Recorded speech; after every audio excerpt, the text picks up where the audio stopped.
Redbird, just per tradition, here's the recap Okay. seashell. That represents your badge of honor as recap bird. I can't even get a baton. Dang. You get a seashell. Here you go. I'm budget bird apparently. Yeah, just start the recap. Anyway, just only focus on the current opera because Mikhail is being caught up as he travels to your location by encrypted documents that destroy itself after he's done reading. Long story short, we get sent in, stuff's happening, we have some suspicions. Okay, first of all, don't be vague. Just tell them what you are, what part of the country, what are you trying to do, what are the goals. Start that way. Go ahead, Redbird, start again. Because it's a new opera. And what's it about? This guy named Elias Wells. Hello. Go on. Where are we currently keeping around too often? You're in New York. New York, yeah. Upstate New York. Yeah, but I mean, we in Boston. I'll figure out later. Upstate New York. Yeah, no, we get called to upstate New York because hey, there's some more stuff going on around here. Maybe supernatural related. Go to this Elias Wells guy's house. He was some stuff going on there. We arrive, start preparing, go there. See weird ferns. Yeah, there's some weird purple ferns here. Are purple ferns natural, Dr. Allard? I was like, no. I don't know, but I don't think so. Yeah, go on. I don't think so, but no. Goes down. Hey, there are these weird mushrooms here, everywhere. Also, this place is really run down. Don't forget the basement. Yeah. Then we go in the basement. He's growing more stuff. This is a lot for a single guy, and we don't. Think he had several gutted, open fridges to the freezer, big, industrial-sized freezers that are several of them open, so they were making the basement cold, ice cold. Yeah. And guess what else was in there? It starts with a B. Redbird, come on, Redbird. You know this. Bugs? No, bugs? Bed. It was a bed. Yeah. Oh yeah, bed. There was a bed, and we were all we're like, what the heck? Yeah, and he was using an unusual amount of electricity, remember? I wonder why. He has several open freezers in his basement. All right, so you investigated the house. Then what happened in the attic? Someone can jump in because Redbird's struggling. Yeah. We found a rotting fern, a flowered fern with maggots in it, guarded by a giant dog-sized maggot that I machine gunned to death, giving away our position to the rest of the neighborhood. Someone called 911. We had to. Yep. We had to. The cops. We had to exfil because I made noise.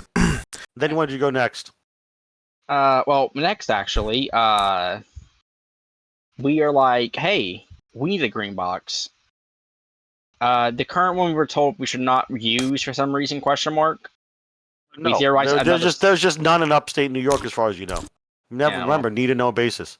Yeah, but we said we're gonna buy this random rundown house that's in the countryside in St. Lawrence County, upstate New York. Yeah, totally not a crack house, but yeah, it was totally a meth/crack house. But anyway, yeah. So there's a picture of that. There's a picture of that if you scroll up somewhere. I think it's in game info notes. But we bleach it and it's in game info notes. I'll pin it because it was literally a biohazard. Yeah, so we bleach it and all that kind of good stuff. Clean it up. And then someone visits. Yep, the dentist visit. Well, not dentist. Some Mercury One Nose visits. Who's DG friendly. Yeah, he's another CIA agent. I'll throw up his hand out in a moment. He's like, hey, look, normally wouldn't ask you guys of this, but Alex Charleston. What's his name again? Charleston? Alex Charleston. Alex with a K, not an X. KS. Yeah, thank you. Because I have it in mostly alphabetical order. He's like, hey, no, I wouldn't ask you this, but can you guys mind come up and interrogate this guy? I'm like, we don't know how to interrogate someone. Probably we don't either because he's not talking to us. I'm like, okay, fine. And it was all very fun. But no, after that, we this is the guy, Alex Charleston, you're correct. Yeah, after that, we went to the interrogate the guy. Yeah, you interrogated the guy, but stuff happened. You forgot the whole part where you broke into Grady Brokers. Oh yeah, we broke into her stuff and stole her stuff. But there was something unusual. There was not only money, but she was a master forger. Yeah, Master Forger, and as we'll later find out, she also that's- Gun This is runner. not Memento. Don't skip around chronologically. Arms dealer. Arms dealer also, but that's a spoiler. But anyway, back to the interrogation. You guys found Yeah. some Mossad agents. Now what? Yeah, they're Mossad, so we're interrogating them because we don't know why they're here. Yeah, you suspected. Yes, according, suspect but, that's yeah. they're trying to investigate Delta Green, but still pretty, up in the air. Yeah, and Alex Charles is the one that brought up yeah, where they found them and they brought them to you. we there's a new guy there who's way less experienced and seems a bit nervous, Yeah. so we interrogate him mostly while they take the Yeah. veteran away somewhere else. Yeah, the grizzled Mossad agent, the other Yeah, guy. we interrogate the veteran. No, interrogate the regular guy. His name is Auditor. Yeah, codename Auditor. Auditor. We're interrogating Auditor. He doesn't know too much, but he does tell some important stuff. Like one, they are apparently after O'Grady. We didn't quite know why. He didn't know. He wasn't told why. So there's that. Two, there were 4 agents in total on this squad. 2 of them died. They only captured Hatchet and Auditor. No, they didn't die. They went insane. Oh, that's right. Yeah. My bad. Yeah. I forgot There were about 6. That. They're the St. Lawrence Behavioral Hospital, correct? Yeah, they went insane because apparently they were messing with the Fern or something. No, you're wrong. You're wrong. They broke into Jennifer O'Grady's house, one of her many houses. She's an international arms dealer. You find out later. But anyway, so the 4 Mossad agents came in. They were investigating O'Grady, and they broke into her house, found a safe that had an artifact in it, an unnatural artifact. 2 of them went insane, ran out in the streets, and got picked up by 911. Hatchet and Auditor escaped and got picked up by CIA Alex Charleston and his team. Then that's how you got to the interrogation. Mhm. Continue. Yeah, but those guys went insane. We're like, why are they going insane? Like, we all know they're messing with that pot and stuff, and yeah, an ancient artifact. Yeah, an wait, you mean like antique Ethiopian urn or the something? wait, you mean the marijuana, or you mean the artifact? Artifact. Okay, good. Anyway, we do that. We're going to go interrogate Hatchet real quick. But Hatchet, I rolled and he escaped, and then got full autoed by one of the 2 CIA guards. Unfortunately, we find a bloodbath. There's Hatchet killed one of the 2 CIA guards by disarming him and shooting him with his own gun. But the second guard took some bullets and then full autoed Hatchet. Hatchet's just ventilated piece of shit. He's dead. Yeah, we find one dead guy, take that one being Hatchet, and the other guard is close to dying. Allard manages to patch him up though. Yeah, Allard saved his life, and then Charleston's like, "This is a shit show." Yeah, and then Charleston told you to leave, basically. Yeah, we leave. We get the artifact on the way out. Yeah, so you have an Ethiopian urn. They haven't fully investigated yet. We we haven't investigated yet. We went to go meet Charleston later because he's kind of freaking out. But he's like, "Well, Massad's on the way by now. We all need to jet." We'll talk later. Yeah, but then of course you guys managed to pick up O'Grady. Remember? Yeah, we got O'Grady because she got arrested and going to got trial. Arrested for something else. Yeah. Yeah, tax evasion. She was arrested for tax evasion of all things. Yeah, we were trying to at a hotel. At Motel 5 in Queens, yes. We were trying to turn her into an asset, but turns out that didn't work out too well while we were interrogating her. Yeah, she flipped the tables on you and apparently knew a lot about some of you. Yeah, and during it, she made fun of Alex's dead father, which caused him Alex to punch lost her in the his shit. face. Yeah, lost his shit, punched her. Well, she expected that response, so she kind of smiled at you and grinned. Yeah, no, and now we basically said, hey, we have her here, someone take care of her. And like, okay, well, got someone to interrogate her more like. Yeah. So now someone else is doing that, but we don't know when that's going to bear fruit. Yeah, at all. the dental assistant will be trying to interrogate her later. That was implied, but they didn't tell you that for sure. Yeah, well, because dental assistant is NSA, Charleston CIA, and then So Jennifer O'Grady, the international arms dealer and master forger, is currently in federal custody. That's all you know, at a block site. And then you went where? A green box in Manhattan. Oh wait, no, I forgot one thing. What? The museum. Yeah. What about it? What about the museum? Oh yeah, that was funny. Go ahead. Yeah, we went to the museum. No, let the Gargamine take over because He totally was there for it. Now, Gargamon, you want to recap the museum? Yeah, so I called Agent Alex Charleston and let him. Junior? Oh, Charleston Chew. Yeah, codename Charleston Chew. To let him know that we have the artifact, and he gave instructions. You found it, yeah. Go ahead. Right. He gave us instructions to go to the Manhattan Museum of Modern Art, or MoMA. The MoMA. And I essentially just set up, since we had the urn in a trash bag anyways, I set up a live drop in the rear of the building in the dumpster area, and then gave him instructions which bag to grab. And while we were there, some guys from Agrogen showed up in a van, and they were dressed up as furries and stuff, and handing out seeds to children, sunflower seeds to children and just random people at the museum. And on close inspection of the seeds, they were marked with magic runes. So they were essentially poisoning the public. Cursed sunflower seeds. Yeah. So I followed one into the bathroom, knocked him out, bound him, woke him up, interrogated him about the seeds and stuff, took his seeds, knocked him out again, found out exactly not exactly what's going on, but somewhat what's going on. And as I exited, there were more guys, more furries, handing out bags. So yeah, they were the mascot outfit. Yeah. That's when it kind of turned into a shit show, and things started getting violent. We ended up hijacking their van. Long story short. No, we did not hijack it. Someone else did. Well, yeah. So Ribbon did. Yeah. And so she was able to kind of save the public.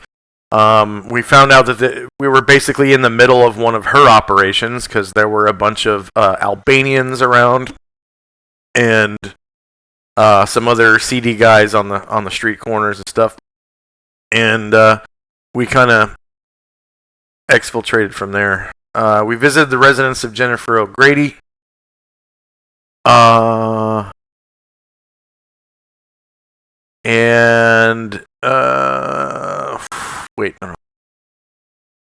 Okay, so after we exfilled from there, over the police scanner, we found out that's when Jennifer O'Grady was arrested in the Motel 5 in Queens. We quickly drove to Motel 5, neutralized the 2 police officers on scene, and black bagged Jennifer O'Grady. We then RTB'd to the Namwa Restaurant and Lounge, a Delta Green friendly, I guess, green box. The Delta Green friendly operation. Yeah. In Manhattan. Yeah. Then they have a green box in the basement. Correct. Right. During the interrogation, agents Alexander Allard and Jonah Two Feathers Yazzie blew each other's cover, turning the interrogation into a total abortion. Ribbon gave Alexander Allard a business card to Phoenix Laundry, a takeout restaurant, and read his fortune via tarot cards, secretly divulging intelligence. Yes. All right, but what did she divulge, Ribbon, in her tarot card reading while in public? I did not get that far in my notes, actually. So you forgot? Did everyone forget? Where's Snowman? Snowman is kind of feeling nauseous if he didn't read. He's just not talking very much. Oh, shoot. He can type. He can type all he wants. I told him to type. That was right at the end of the session, from what I recall, so I didn't inform him. It was vague advice, but advice so vague, I don't think Alex had any way of doing anything with it. Okay, what was the advice? Be more specific. I gotta look. Okay, if you don't remember, I don't remember either, because it's been a while. I've had a very busy week. I'm just going to make shit up if none of you have notes or remember. No, I gotta look at my notes. I believe I have those notes. Yeah, let's take a 5-minute break for the recap. I gotta take a wicked pisser. I'll be right back. All right. I'll pull notes. Let's see.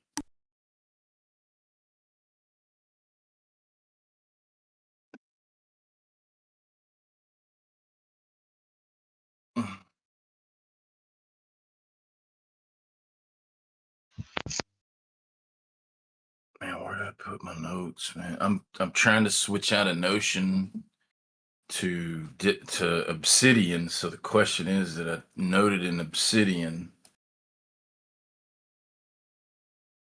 or did I note it somewhere else? Let me pull my character sheet. It might be there.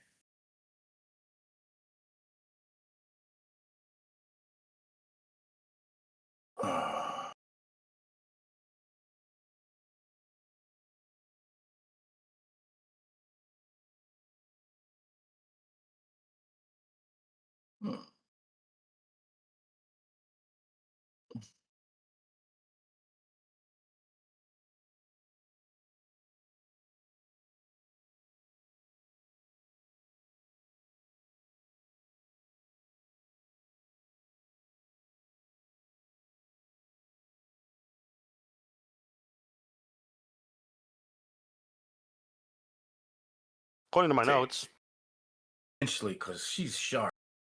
You're good. she gives you an address to a different restaurant, and she even gives you a business card. It's a very plain brown card with white font on it, Times New Roman font, and it just says Phoenix Laundromat and Takeout. You know, Restaurant. actually, So I'm it's a curious about- laundromat and a takeout restaurant in Brooklyn somewhere. And it No, has an actually- address, a telephone, etc. You might want to write that down, Redbird. Phoenix Laundromat and Takeout Restaurant. This is time, Mercury 1. I am sitting at one of the dining room tables eating some. With you, but she doesn't. Anyway, so Yazzie, you realize that the ATF, once again, DEA, FBI, and IRS and Secret Service are doing a joint task force to Oh, find back. Jennifer O'Grady. She's also on the top 10 most Hello. wanted. Did you So, find this now? ATF, CIA, FBI, like all the alphabet, are looking for Jennifer O'Grady. Did she escape or something? It was I a don't think- tarot and card. FBI's top 20 most wanted. No, I don't think Jennifer O'Grady escaped. She's on the FBI's top 20 most wanted.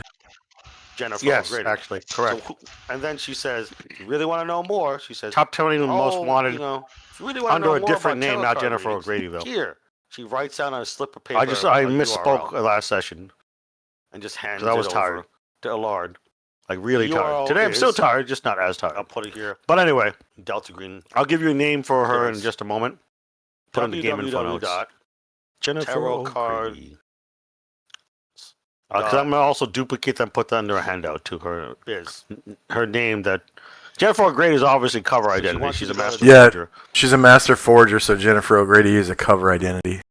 Yeah, the top 10 most wanted has a www.tarotcards.biz. government For name more tarot card on the readings FBI from list, her. and she's Sarah. wanted by Interpol. I wonder And why. then she gets up and drops $100 bill on the table, and her and her Albanian. I friends believe leave. she's a Canadian national. So Ribbon dropped a $100 bill on the table. Okay. She takes her tarot cards with her. Yes. That's the end of the stinger scene. That's the end of the session. Yeah. And there was something about the $100 bill. Use Okay, let's see. tarot Let me get the cards. segment notes. I It had can't- it had a website address on So it. once again, to reiterate, and recrystallize, That's it, Jennifer too. O'Grady, if that even is her real name, is on the top 20 most wanted on the FBI list She's on the FBI top 20 most wanted. as of right now, and the top 10 most wanted on the Interpol list. You can just look it up. And Interpol.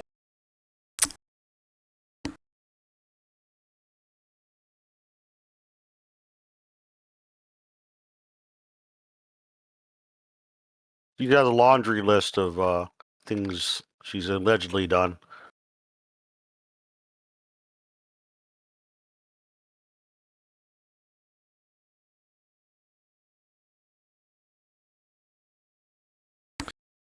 FBI. Top, number 15 on the FBI most wanted list. Number 5 on Interpol's most wanted list. Her actual name is Mary Beth Townsend. A very boring fucking name. Mary Canadian national. Beth. I put in the game info notes so you can replicate in your own notes. I'm updating her handout right now. Top. That's why we're on break because before we continue the recap. Let's see here. Because we will forget shit in between sessions. That's why I said that, guy. Just give us a little Top bit of time before we recap some more. 5.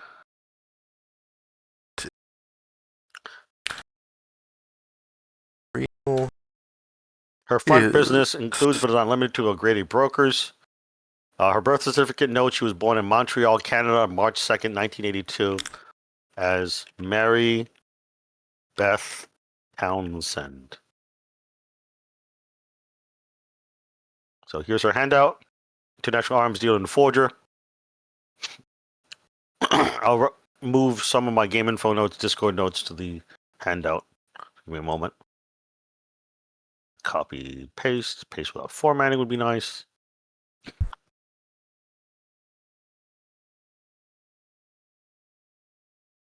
So that's why she's so tall. She's not actually Irish. She's Scottish.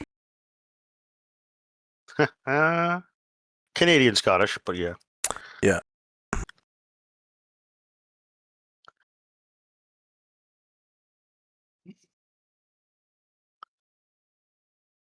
She eats haggis in her childhood. She's Haggis. she's traumatized by that, so she became a Oh. criminal. She became a criminal. No, I'm serious. I'm serious. Haggis got her traumatized. I'm She's serious. I'm she's not lying here. she's now When she was like a toddler, they tried feeding her haggis. That was- she's now adapted to haggis. well, my point being is she had a bad Oh, don't make childhood. me laugh. She had a bad childhood with abusive parents, and they were like drug dealers. Like Oh you my can find all this by reading her dossier on the FBI Most Wanted list or Interpol. It's public information. You know, she had abusive parents. Was in the foster home system. Eventually became a juvenile delinquent. Started selling guns to other Canadians in public school. Was as a sealed juvenile record. Served time in juvenile jail, and then aged into an adult and continued to serve time in adult jail and prison. Was in and out of the system and eventually disappeared, resurfacing as Jennifer O'Grady in upstate New York. Mary Beth Townsend, sad woman. So she literally has PTSD, but it's one of those things. Is she decided to be an asshole about it and became a horrible criminal. So you will find news articles about her if you ever look it up. That's all public information. We just assume you guys just did as a matter of course off camera and read her dossier on the FBI and Interpol. She's wanted for well over a dozen different crimes, including but not limited to RICO. RICO stuff because she basically runs her own gang. Bribery, attempted assassination, murder for hire, arms smuggling, money laundering, tax evasion, assault and battery, murder of law enforcement officials, murder of public officials in other countries. That's why Interpol doesn't like her either. Shit like that. Yay. She's also allegedly hired people to bomb an embassy. She killed a couple beef eaters. They were like, Yeah. "Get off the reins!" And she was like, "What?" Yeah. Also wanted for being way too hot in a suit. But anyway, I'm kidding. But We just look over and see Yazi like editing the website live. just editing the Interpol site, going also allegedly wanted for being too hot in a suit. Also, if you could return her Don't to make me her laugh. husband, Jonah Yazi of. Two feathers. Anyway, so back to the recap.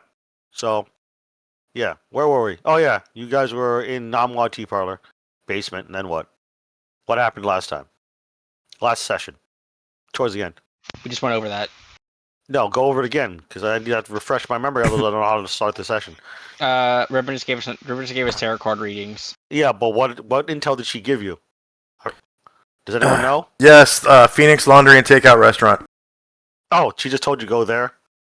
Yeah. Go During that reading. there, basically go there. Be careful. A lot of people are looking for O'Grady. So wait, O'Grady's not in custody? I thought you were Yes, in custody. we have is in O'Grady. custody. Oh, We have O'Grady. he told you to go to other front Phoenix because Yeah. that's where you can find out more about it. Okay, let me update her handout. Front businesses, O'Grady Brokers, and what's it called again? Phoenix? I didn't write this down, so my bad. I was tired last session. It was, Phoenix. Phoenix Laundry and Takeout Restaurant. And then we Oh, have hey. her in custody at the Namwa Restaurant and Lounge. Yeah. Gotcha. Thank you so much. Phoenix Take Laundry and Takeout Restaurant. Yeah, I believe it's in Chinatown, right? I If it's not, it is now. think so. Okay. Too bad it is now. Phoenix Laundry and Takeout Restaurant in Chinatown, Manhattan. Because Chinatown's all over the world, so I gotta make it specific.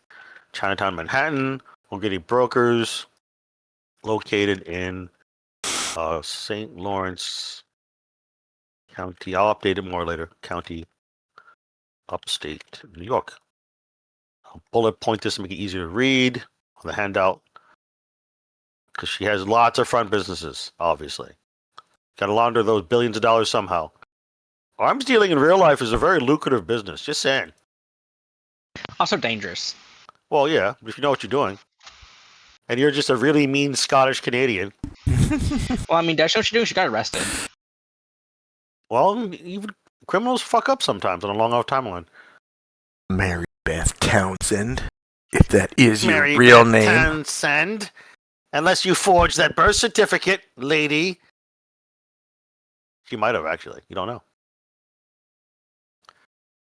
All right, so we're going to resume, not in the green box. It's assumed you guys went to the next point of interest, a.k.a. the Phoenix Restaurant and Laundry. Both cash-intensive businesses, so why not combine the two, right? Gotta watch your money somehow. All right, so you arrived there. Let me look at the notes. It looks like it was about 9 p.m. They're open 24/7, like most laundromats are. Not all restaurants are, but laundromats are. So this one does both, 24/7. Open also sometimes on leap year. Ooh. So you get there. It's about 9 p.m. Eastern time. I have to update the game notes and post a new one. It's technically like 9:15 because it's a stone throws away from Namwa Tea Parlor, which is a real place in real life. Phoenix Laundry and Takeout, not so much. All right, let me get to my notes. What the fuck is my note? Oh, there it is. That tab. So it's currently, we'll say 9:15 when you arrive. You meet, that we start with, Snail. You there, Mikhail? Yes. You have already arrived on site. You've been told about this already. You've been updated and fed information by your handler, Dillinger. You're supposed to meet them at the Phoenix Laundry and Takeout Restaurant because that's where they're going next, your cell. You've been gone a while, and we can just explain it as we go. But it's assumed you were doing DEA stuff, and then you got called in during the middle of their operation. In any case, we start with Snail, who's there on site first. I assume you're not a dummy and park right in front of the restaurant and laundromat, do you? It's a loaded question. The answer is no. So how do you get there? Did you get there by mass transit? It's New York City, after all. Or did you drive there in your car or rental car or what, Mikhail? I probably went there by transit because New York is congested as hell. Probably subway. Yeah, sorry. So you step off the subway, and you see the neon signs of a snaking phoenix with its colorful wings. Neon signs. It's nighttime in Chinatown, and you see crowded streets. There's some outdoor seating, and you see a bunch of shady-looking people. You're DEA. You know what shady people look like at a glance, usually. You don't have to roll. You note that there's a bunch of triads just sitting out front. You can tell by their tattoos, especially on their fingers, knuckles, and hands. It's winter time. It's December 24th. Sunday, December 24th. So keep that in mind. But they can't cover up all their tattoos if they're not wearing gloves, you know? So there's 5 triads sitting out in the outdoor seating, smoking cigarettes. They look like they're watching the street. What do you say or do, if anything? Well, I'm not here for them, so I'm just going to go into the establishment to meet my teammates. Yeah, you go inside and you stake it out. You realize they're not there yet. Well, you said it's also a diner, right? It's a Chinese restaurant. Well, I'm going to sit down and order some tea. Okay. Give me a moment. I gotta update my notes and then paste it into the thing. It's hard for me to concentrate sometimes. I have brain problems. Phoenix Laundry and Takeout Restaurant. Should probably make it takeout. Chinese restaurant to be specific. Specificity. Phoenix Laundry and Chinese Takeout Restaurant in Chinatown, Manhattan. There we go. Okay, that's done. Phoenix Laundry and Chinese Takeout Restaurant. Update notes and post in Discord. Laundry and Chinese Takeout Restaurant in Chinatown, Manhattan. It's 9:15 p.m. Current game time. Weather is slushy, ice and snow. Continuing light to moderate snowfall and flurries. At least it's not thunder snow, right? That's Yeah. unreal. A thunderstorm is unfucking real. I was caught in it once while walking. That was fucking weird. That must have been some scary shit. I've never heard of that. Yeah, I didn't expect it. I knew it was cloudy, but I didn't expect thunder snow. Yeah. But anyway, so back to you, Snail.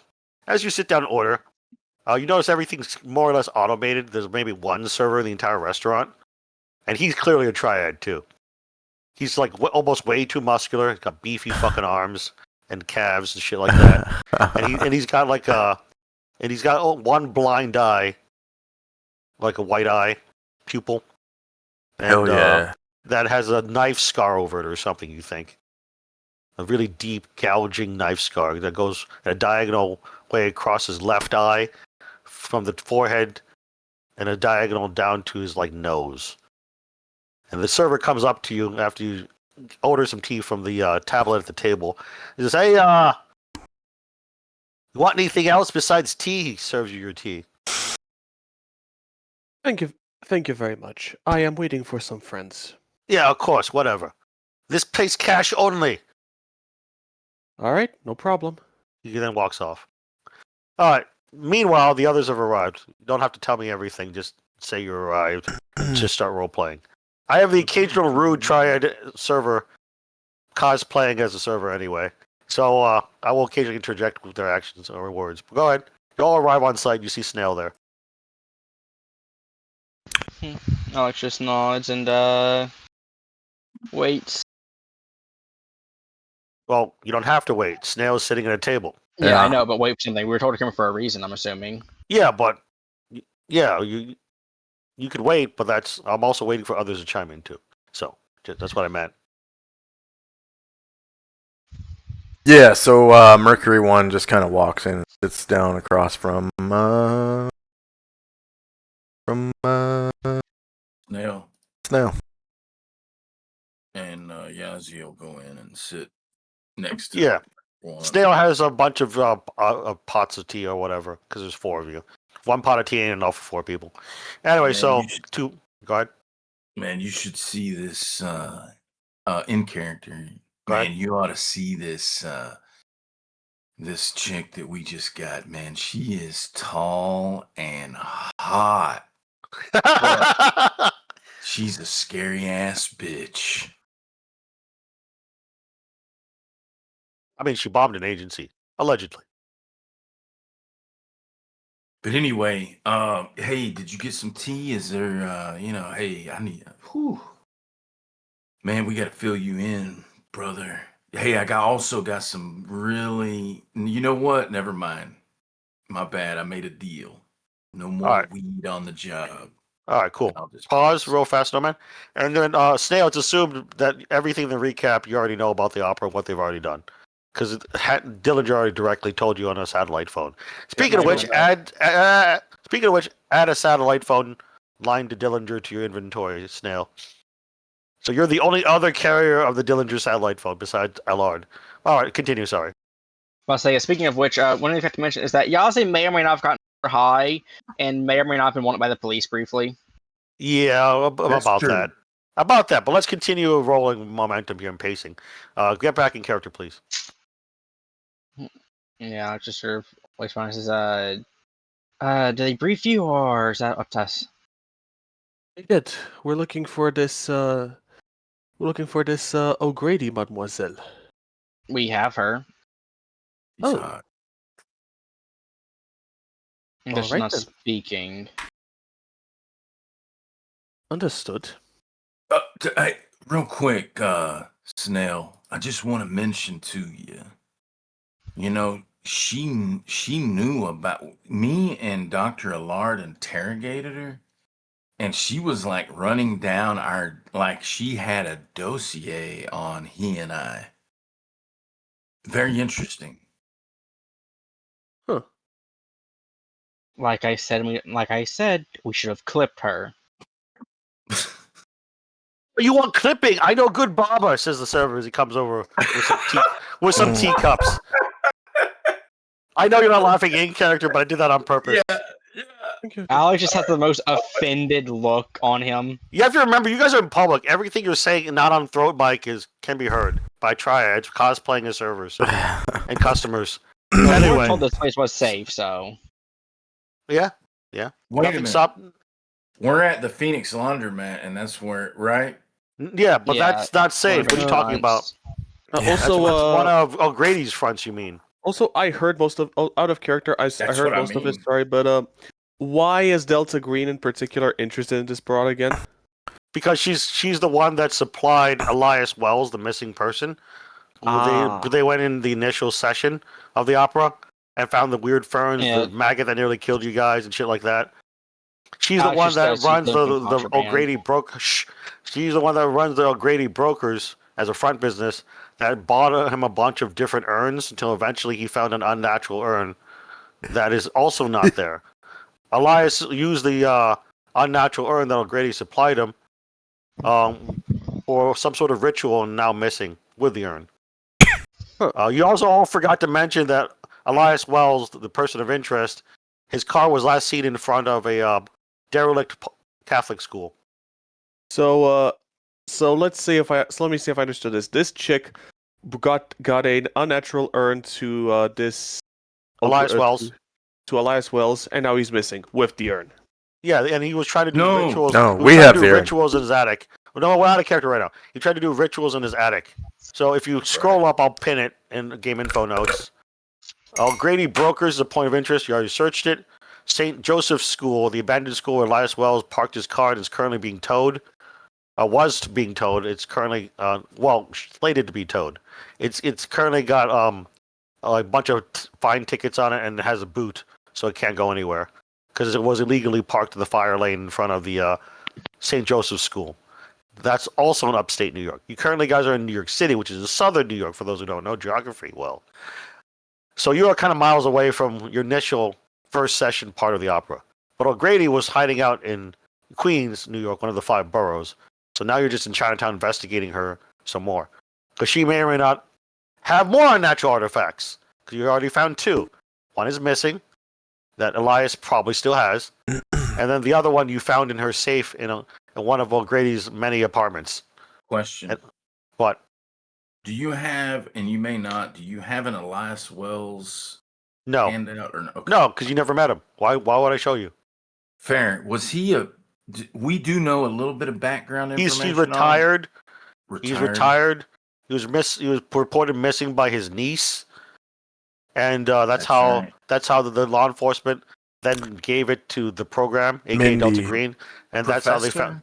Yeah, he used to be he's a retired professor emeritus, Horticulturist.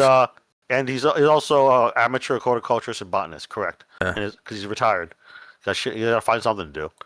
Anyway, back to the scene. So, yeah, Snail already read all the briefings and got told on sat phone by Dillinger what's going on. But yeah, it makes sense. Snail doesn't know you have O'Grady. He just knows about O'Grady. But go on, back on pause. So server comes up. Oh yeah, I know. Clipped, huh? I know good barber. He give you good hair. Good hair. He then puts teacups on the table. Walks away. Right. Well, I suggest we keep our voices down from now on. I think there's a lot of roaches in here. Si, senor. Officer cosplaying as a rude waiter comes back up. Oh yeah, we have roach problem. Big roach problem. He just kind of stares at you guys. Don't make me laugh. Oh my God. What's great is I spent first 20 years of my life with a lot of Chinese family members who have terrible English accents. So, and I'm Chinese American, so I can just totally make fun of them and do it accurately too. But go ahead. Alex is suppressing the urge to shoot at this entire place. Is this right? He just said, Man. "Oh, we got so many roaches." Yeah. Yes. I know Yeah. good guy. He good cleaner. You want cleaner?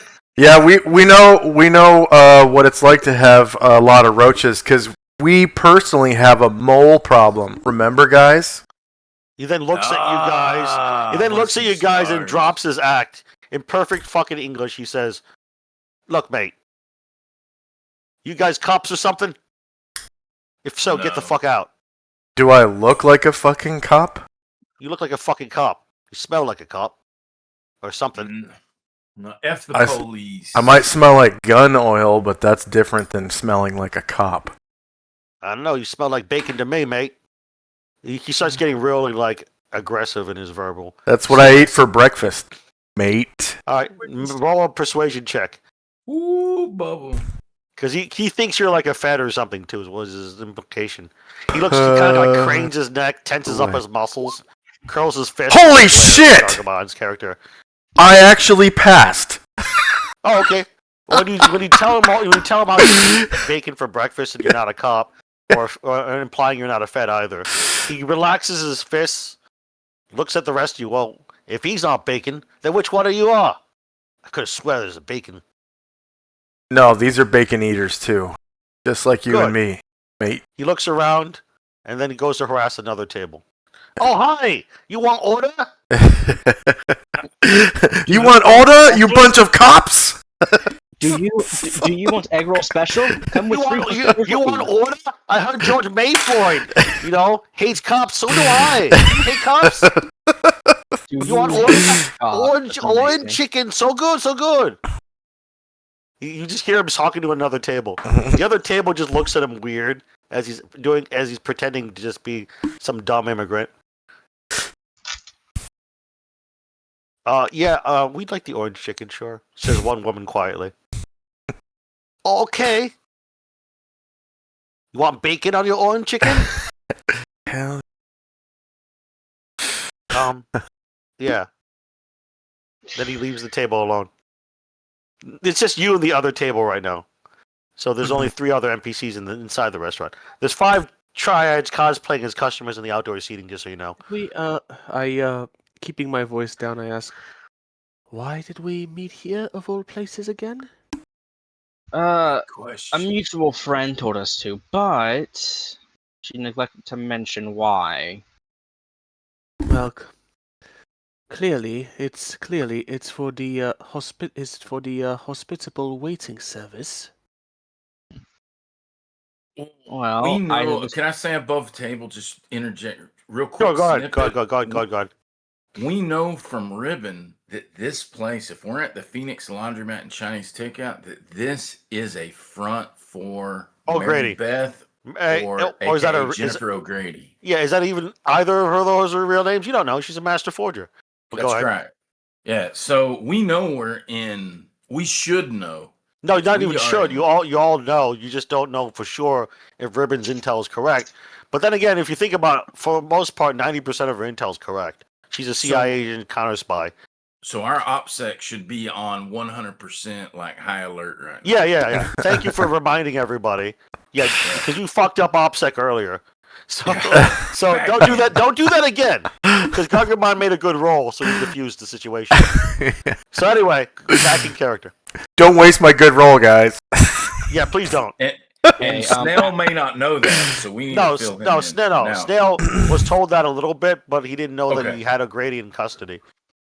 Nor does he know about the Phoenix, why he's even there, because Dillinger didn't even know. You didn't update him about the Phoenix yet.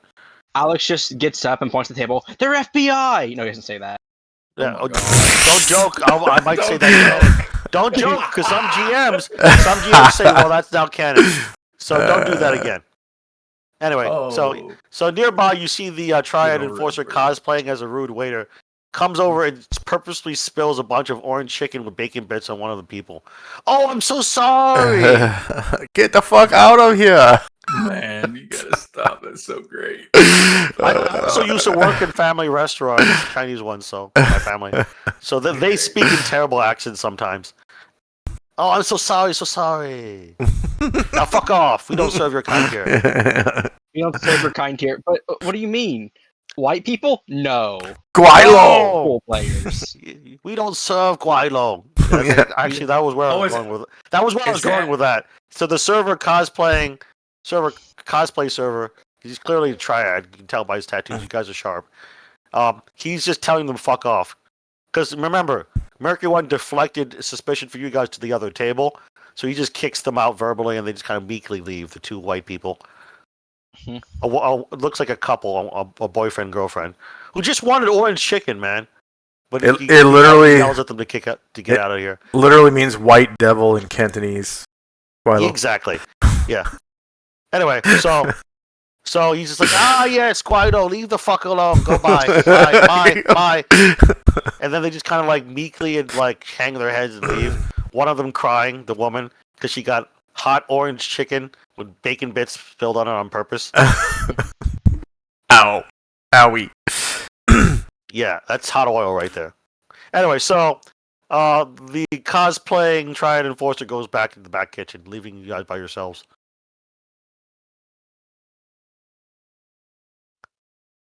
Remember, the guys outside can't hear you well. There's a lot of noise outside in the streets. It's New York City. Yeah. So there's 5 enforcers. They're just watching the street. Remember, they can't hear you in here. Alex just says, okay, well, we're here, though I only have a game plan to get back, All right, I'm gonna sneak to the back office. Hey, that sounds like a stealth check. There's a Alright. hallway besides the door to the kitchen, which is obvious. There's also a men's room and a women's restroom. You get 20% bonus, by the way. Oh, you already succeeded anyway. Yeah. So yeah, you go sneak down to the back offices, which through a staff only door. The rest of you just see him get up and just sneak away. So before we continue with your part, Mercury One, what does everyone else do? Let's start with Snail. Snail sees him get up and just start sneaking through the office door. What does Snail say are you doing? Remember, you all have throat mics. I'm gonna let him do his thing for now. May I move on? Okay, is the waiter You mean the cosplay waiter? He's not actually a waiter. Yeah, I know. I mean is the totally not a Triad Enforcer away from Yeah, he's in the back kitchen, probably pretending to work. Okay, Or some other sordid shit. Okay, I am going to just sit tight, and if need be, I'm going to distract him. Sounds good. What's Allard saying or doing, if anything? He just kind of sits and observes, prepared in case.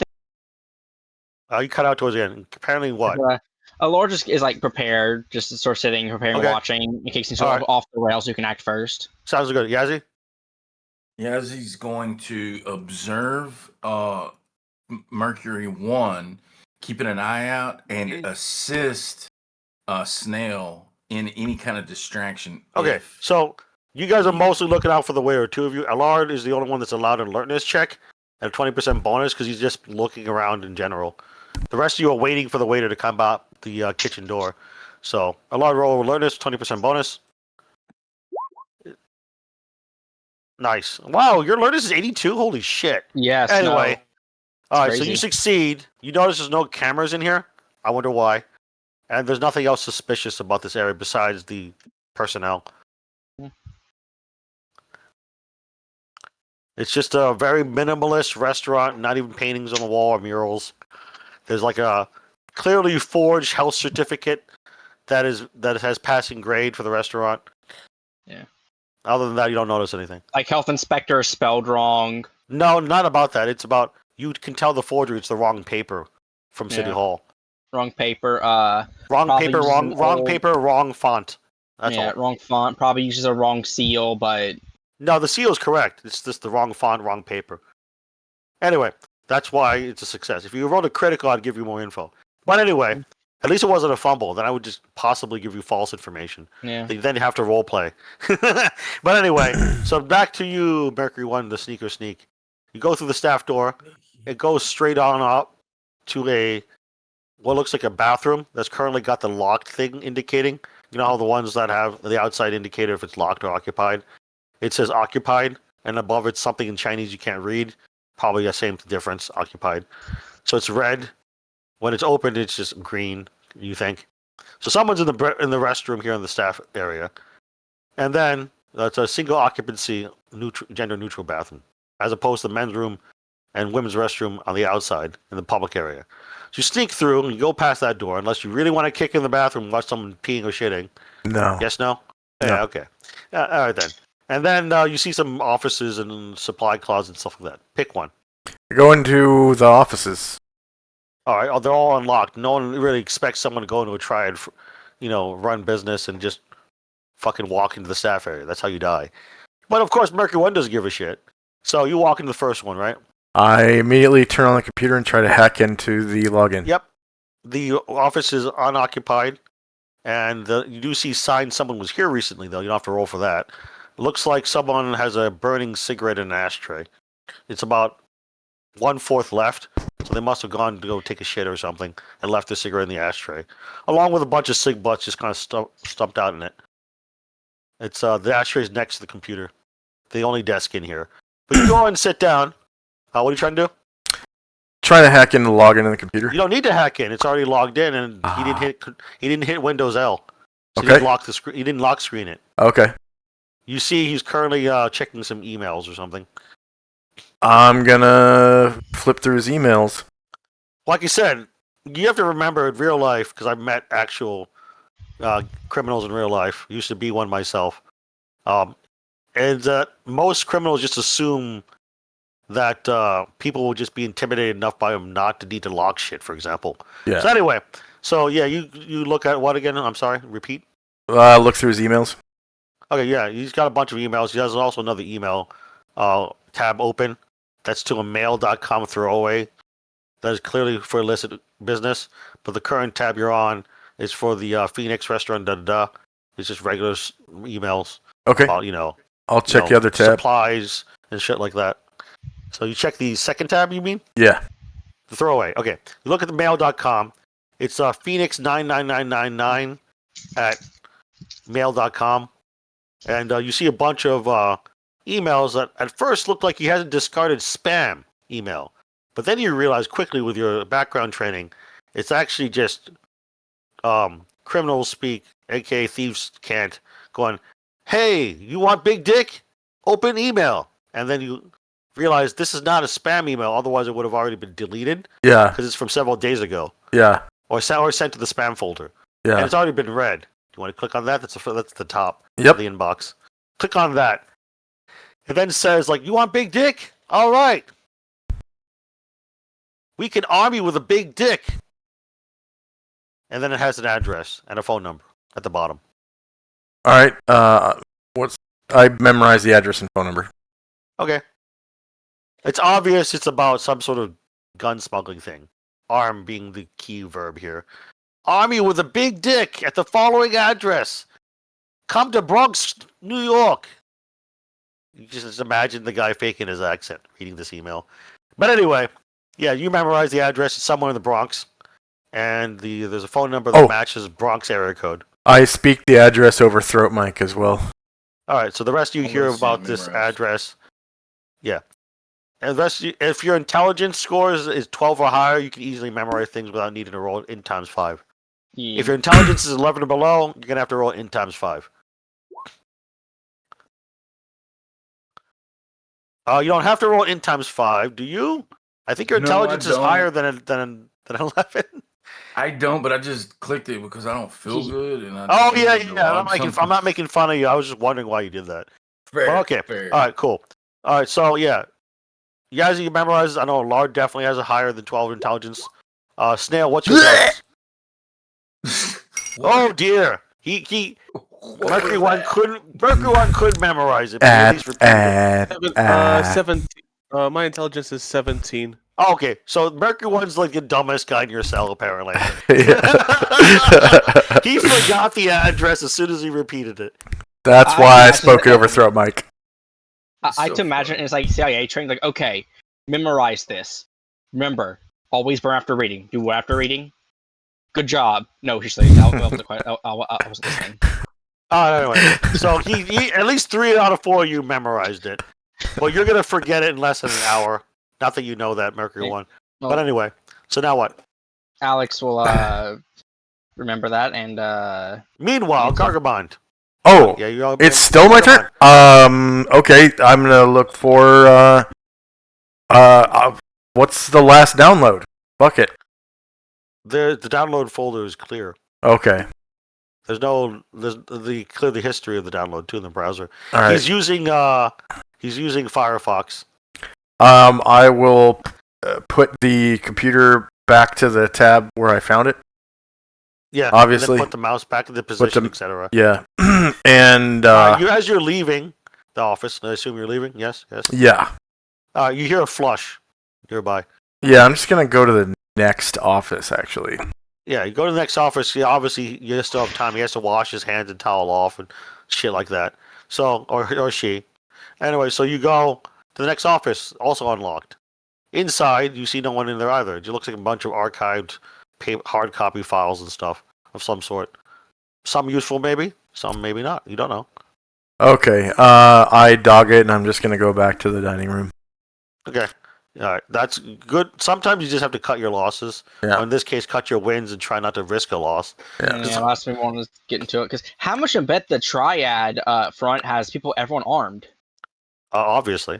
Anyway, so you go back through the staff door quietly, and even getting back to your table, and then of course you hear all of you then would hear barely audible. You don't have to roll alertness. Footsteps in the staff hallway going away from the staff door. Okay. Probably back to the office that Mercury 1 was just in. But anyway. Overthrow Mike. Get back at the table. Overthrow Mike. I'm just gonna ask real quick before I end my turn. Does anyone else have any more leads? AO. I'll repeat that. You were cutting out a little bit. What? Overthrow Mike. I'm gonna ask. Does anyone else have any more leads in this area of operation? Alex looks to the others to see if they have anything. Throat Mike, this is only known to be a money laundering front for O'Grady. Then let's exfil. Yeah. Si, senor. Yeah. Okay. Everyone make an alertness check. Alertness. Because at this point, you're at the table paying cash for the tea you had. As you hear, or may not hear things. Oh, some of you succeeded at least. Good. All right, so looks like you succeeded, Mercury 1, your alertness. Okay, so everyone gets a different result for successes as per usual. Let's go with the best one first, the lowest roll. No one got a critical. Yazzie, you hear the guy speaking in a mixture of Cantonese, German, and English outside. With your sharp hearing and focused hearing. Outside, the 5 enforcers and lookouts are talking about getting lots of baked fish for the local docks. It sounds like they're talking about picking up a gun shipment.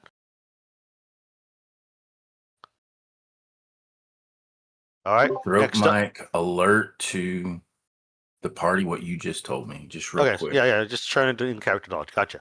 And then next up is 62. That's Mercury 1. Mercury 1, you hear what sounds like handcuffs being slapped on somebody in the kitchen area. The distinct click-clack of handcuffs clinking together and then being put on somebody as a pained grunt kind of can barely be heard among the din of New York City. And the occasional sound of a wok being fired up and stir-frying food. And then last but not least, I see another success. It is Allard. Allard, given your scientific understanding, you realize that, let's see, let me look at your skills real fast, because everyone gets different results based on the background skills. Where the fuck is your sheet? Found it. Allard, there we go. Oh, I had it minimized. I wonder why I can't click on it. All right, based on your sheet, you have really high genetics and biology, so that's actually relevant here. You notice for whatever reason, there is some sort of hidden door, which a few tables are folded up and chairs stacked up against a hidden door. It's concealed, not like hidden. It's like there would be a door. If you didn't know what you were looking for, you would just see like a stack of folded tables and chairs. But you have pretty good sight, and you realize, like, wait a minute, there is a door there. Just kind of, one of those doors that you slide to the side, and it has a little indentation in the door itself. So you can just pull it to the left or whatever, then pull it right to close. It's also painted the same as the greenish wall, and is not protruding, so otherwise it would be hard to see. And it has a very specific symbol on it, kind of painted on it with a spray paint can. That is the symbol of a microscope. So that immediately draws your eye, Allard. Oh, hey. Yeah. Remember, you're all throat mics, so you have to tell me when you're talking out loud or in throat mics, though. Allard will say, I think in throat mic or out loud? And throat mic. Allard will say, gotcha. Go ahead. I think I've found proof that O'Grady is the telescope.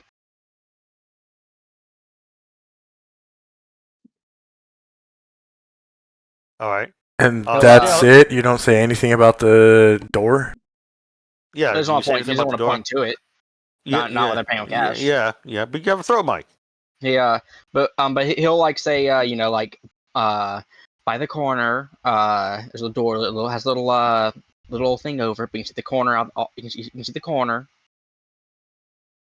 So give him instructions. I didn't hear the word door.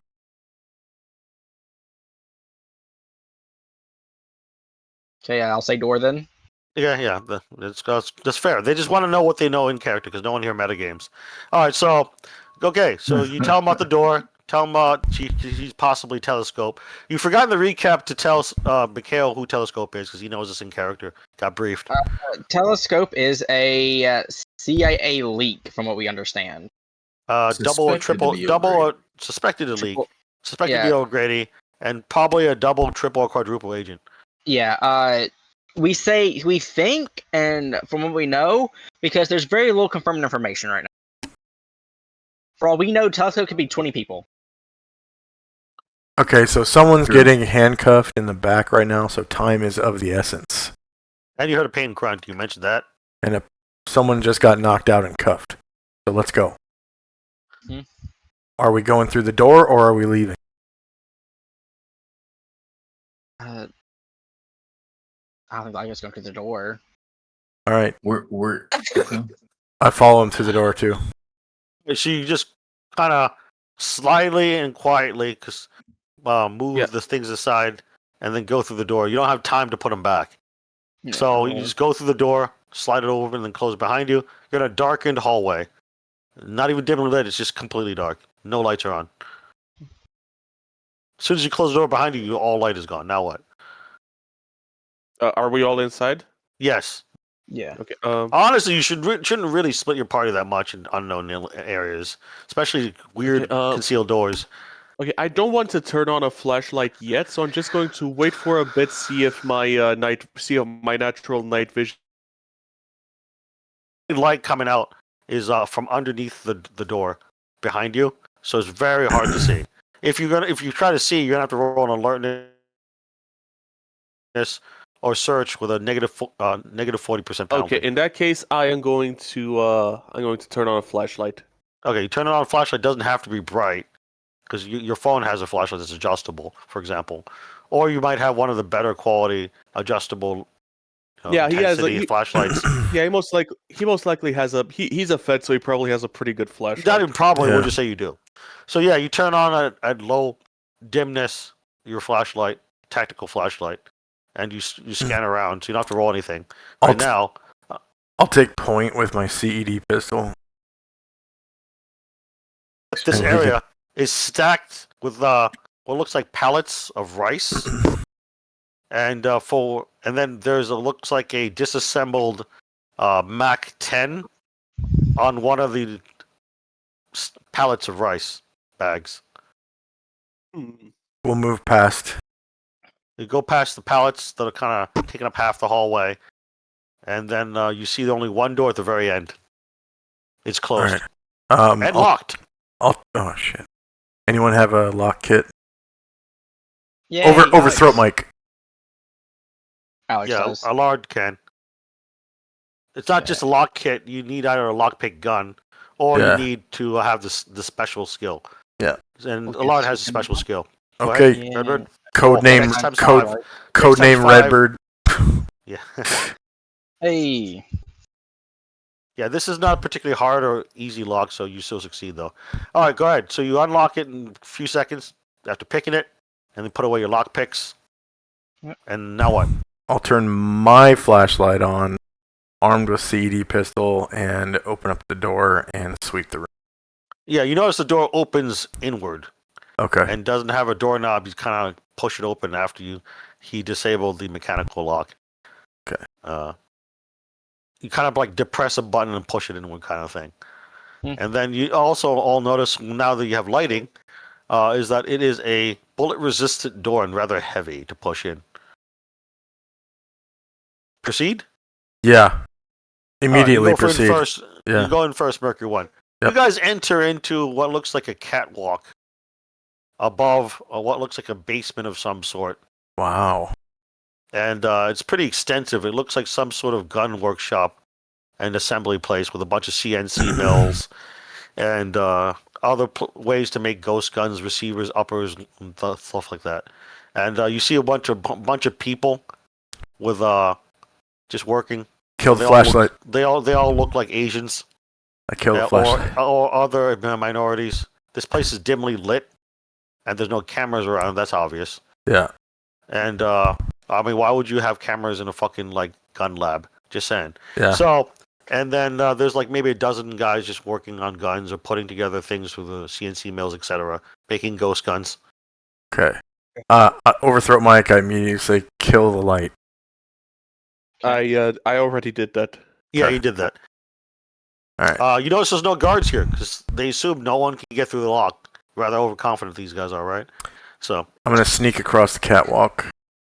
Yeah, the only way down is via ladder, Okay. which you're wondering, like, how do they haul things up? Well, probably a little bit at a time, because it's a ladder to make it hard to leave and enter, kind of thing. Can I see what's on the other side of the catwalk? No, the catwalk's just above, overlooking the lab downstairs. So it doesn't have So a door it on the other terminates side. in a ladder. No, Okay. terminates in a ladder going down to the basement floor 1. There may be more basement floors for all you know. You don't fucking know. And on the floor that the people are working on, are there any doors? Not that you can see Okay. from here. I guess I will sneak out on the There's, catwalk and look there's a underneath. lot of like plastic curtains and other things obscuring vision. Okay. And a lot of like big machines, so not from this line of sight, no. Then I will sneak out on the catwalk and get a better look if I can. Yeah, you get a better look. Now you can make an alertness check. Oh, No penalty or modifier. fumble! Okay, never mind. You think you see a door to the left. You squint and you think you see a door to the left somewhere in this dim lighting. It looks like it's past a bunch of plastic sheet curtains separating individual quote-unquote rooms. There's no like walls down here. In just plastic sheeting between gun lab areas. All right. You notice also there's tarps all over the place. So there's like to make it easier to clean up killing people probably down here if needed. I found a door. I'm going for it. And I'm going to sneak across the catwalk to the ladder. You don't have to roll. They're not paying attention. Okay. They're too busy milling new ghost guns. And Uh. just climb down the ladder Alright, he climbs down the ladder. and head over to Wait. the door I thought I saw. The quote-unquote door. Alright, so what are the rest of you doing? Waiting. Snail? Oh, I'm waiting. Snail? What are you doing? I'm following and sneaking, I guess. Okay, you don't have to roll. Stealth. Alright, and what about you, Yazzie? I think I would tight. be going on with everybody. Okay, well, Allard is waiting on the catwalk, unless he's going along with the other two. I'll Man, pause I'm- with Alarm folks- to make sure he's not exposed. If Sounds it good. looks like it's that he can go pretty easy, he will. But Allard just doesn't. He's not a very sneaky character, so unless it looks easy, he's not going to do it. It's not easy. because one of them could possibly walk by and you'd have to like duck Yeah. somewhere. Exactly. So- in which case, he's All right, not so going to do Allard it. stays on the catwalk. Yazzie stays on the catwalk to does lookouts to the only way back out that you know of, which is to the dining room via the hallway. So the two of you stay up there, just out of sight, behind some Yeah. quote unquote pallets of rice. They're just rice, Yeah. guys. Just rice. Anyway, so That's yeah, good you sneak cover. towards the door you think is a door. And when you get past a bunch of these empty parts of the gun laboratory, there's just usually pallets of like empty rice bags, some packing paper, and air whatchamacallit, those bubble wrap. There you go. Many rolls of bubble wrap, shit like that, and occasionally materials to make guns, and disassembled guns here and there. You get to the back wall on the left hand side, and there is in fact no fucking door there. But now you're like 500 feet in, so like, okay, what do you do now? It's still my turn? No, it's not doing turn order. I'm just saying, what do you do? Oh, okay. Then I'm gonna go climb back up the ladder. I'm gonna say, Oh, you oh have shit, to- there's yeah, no door over yeah. the throat mic, and then climb back up. Yeah, you have to start sneaking back 500 feet towards the ladder. Okay. While over here, you see a guy asleep in like a folding chair. He's holding a shotgun. Obviously with good trigger discipline. He's got like a wife beater on, some jeans, and some sneakers, and he's got some telltale tattoos. You can roll criminology, Allard or Mercury One to figure out what these mean. They look to the regular unknown, the person who's not in the know. I mean, they're just regular looking tattoos, right? Yeah. Oh, he's got some nice well, tattoos. never mind. They just look like regular tattoos. You Yay. know, really? of like Oriental dragons and Buddha figures and some Chinese characters you can't read. I don't think any of you know Chinese, so I'm not having you roll that. So Does anyone know Chinese? Either of you two? no. No. No. Okay, then. Never mind then. They just Actually, look like tattoos. so instead of wasting my time Just going Chinese to women. instead of wasting my time going back to the ladder, I'm just gonna go to where, like, underneath the door we came into this room at, underneath the catwalk, and I'm gonna Yeah. levitate up to the door. Okay. You Yeah. levitate up to the door. That costs 1 willpower point, 1 sanity. That's it. Because levitation's not a very strong effort of the mind. As opposed to flying, which obviously would be much worse. But it's Call of Cthulhu / Delta Green, we expect. So expend 1 willpower as you concentrate, and then 1 sanity point. You lose 1 sanity automatically. No chance to mitigate that. Yeah. Then you just see him all of you just watch him levitate up. Really weird, but I'm not gonna trigger a sanity check out of that. That's just mean. So yeah. Meanwhile, though, Allard has to climb the ladder, like a plebe. Allard followed me? Yeah, Oh. not Allard. My bad. Snail. God darn it, Swiss. My bad. I Snail look a little confounded because he never told me you could fucking Levitate. yeah. Sound good. So you all look down at Snail. You just see he looks pretty confounded, confused. But then he's climbing up the ladder to rejoin you all. So now what? You're on the little catwalk. All Go 4 back. of you. Out the door. Out the door you go. Yeah. Fast travel out of the restaurant then? Yes. You fast travel out of the restaurant. You notice there's only one of the enforcers out front pretending to be a customer at this point, and a bunch of dirty dishes and lots of full ashtrays with Chinese cigarette butts. And that guy's not really paying attention to you guys. He's just watching the street. And then you guys exfil fully onto the street. Now what? Go back to Victor's vehicles. Sorry. Yeah, not everyone here is serving the military. Yeah. I knew what you were talking I about, have. but that's because I hang out with a lot of service people. Anyway, including my older I brother. tip those service people, especially those we lost. Yeah, indeed. Well, anyway, but yeah, so you head back to your vehicles, aka Victors, and mount up. You all each have a different vehicle except for Snail, because he took mass transit. remember? And Yazi. Remember? Oh yeah, that's right. He Razi lost his car. So I need to know who's in whose car. Type into Look- the Delta Green Clearance voice channel chat. Who's taking whose car? So I Mercury gotta- One has I a gotta- car. Allard has a car. Yazi's going to which car? Type it in. It's below 50 a lard, above 50 or 49 below. It's a lard. It's of 12. All right, type that in for posterity so I know which car you're All right. Delta Green clearance. Channel text chat, please. Redbird. And then Snail, type in which car you're going in. Codename Redbird. Codename Redbird. Codename Redbird. I thought his code name was something more mundane. Codename Right back. Redbird. P-break. Codename Cougar. Codename Cougar Killer. First You of know what I all of your Redbird Cougar Killer names are above table, but you do have None a of them- in-game alias. I can't. I need to. I don't find remember. what I don't mine remember. is. So yeah, I'll just I type wrote it for down you. somewhere. Mikhail, which car do you get in? A large vehicle or Mercury ones? Which model is each? Good You should question. Go to Mercury 1, so we're 2 and 2.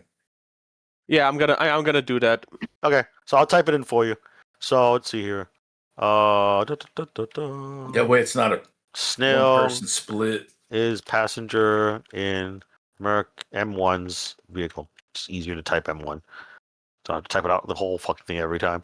All right, anyway. All right, so where to next? Well, we do have a bit of a thing knowing there's that gun place down there. Yeah, a gun lab. Not just a place, it's a gun lab. Yeah. They make Well, gun guns lab. there. One, getting busted would put pressure on O'Grady, and two, If that's her real name. yeah. Well, I don't care for sure. I'm not what she's getting called. Two, in character, one thing that we would all know is that Delta Green does like it whenever feds start arresting people because it means that the program gets less eyes on it because they're doing their job.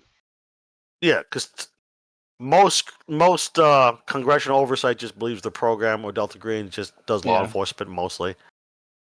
Yeah, That's what they think it does. They're actually wrong, but Yeah, if we wanted to, we could call Ribbon or someone and stage a bust for better cover and potentially. Well, avoid Ribbon is That's a good CIA. point. That doesn't make any sense. Jay, well, Or- for some reason I got ATF. Ribbon and Snail's. Snail's credentials DEA. wrong. You need someone in the ATF. You mean? Wait. or NYPD. DEA doesn't really do gun busts. They do drug busts. That's why they're DEA.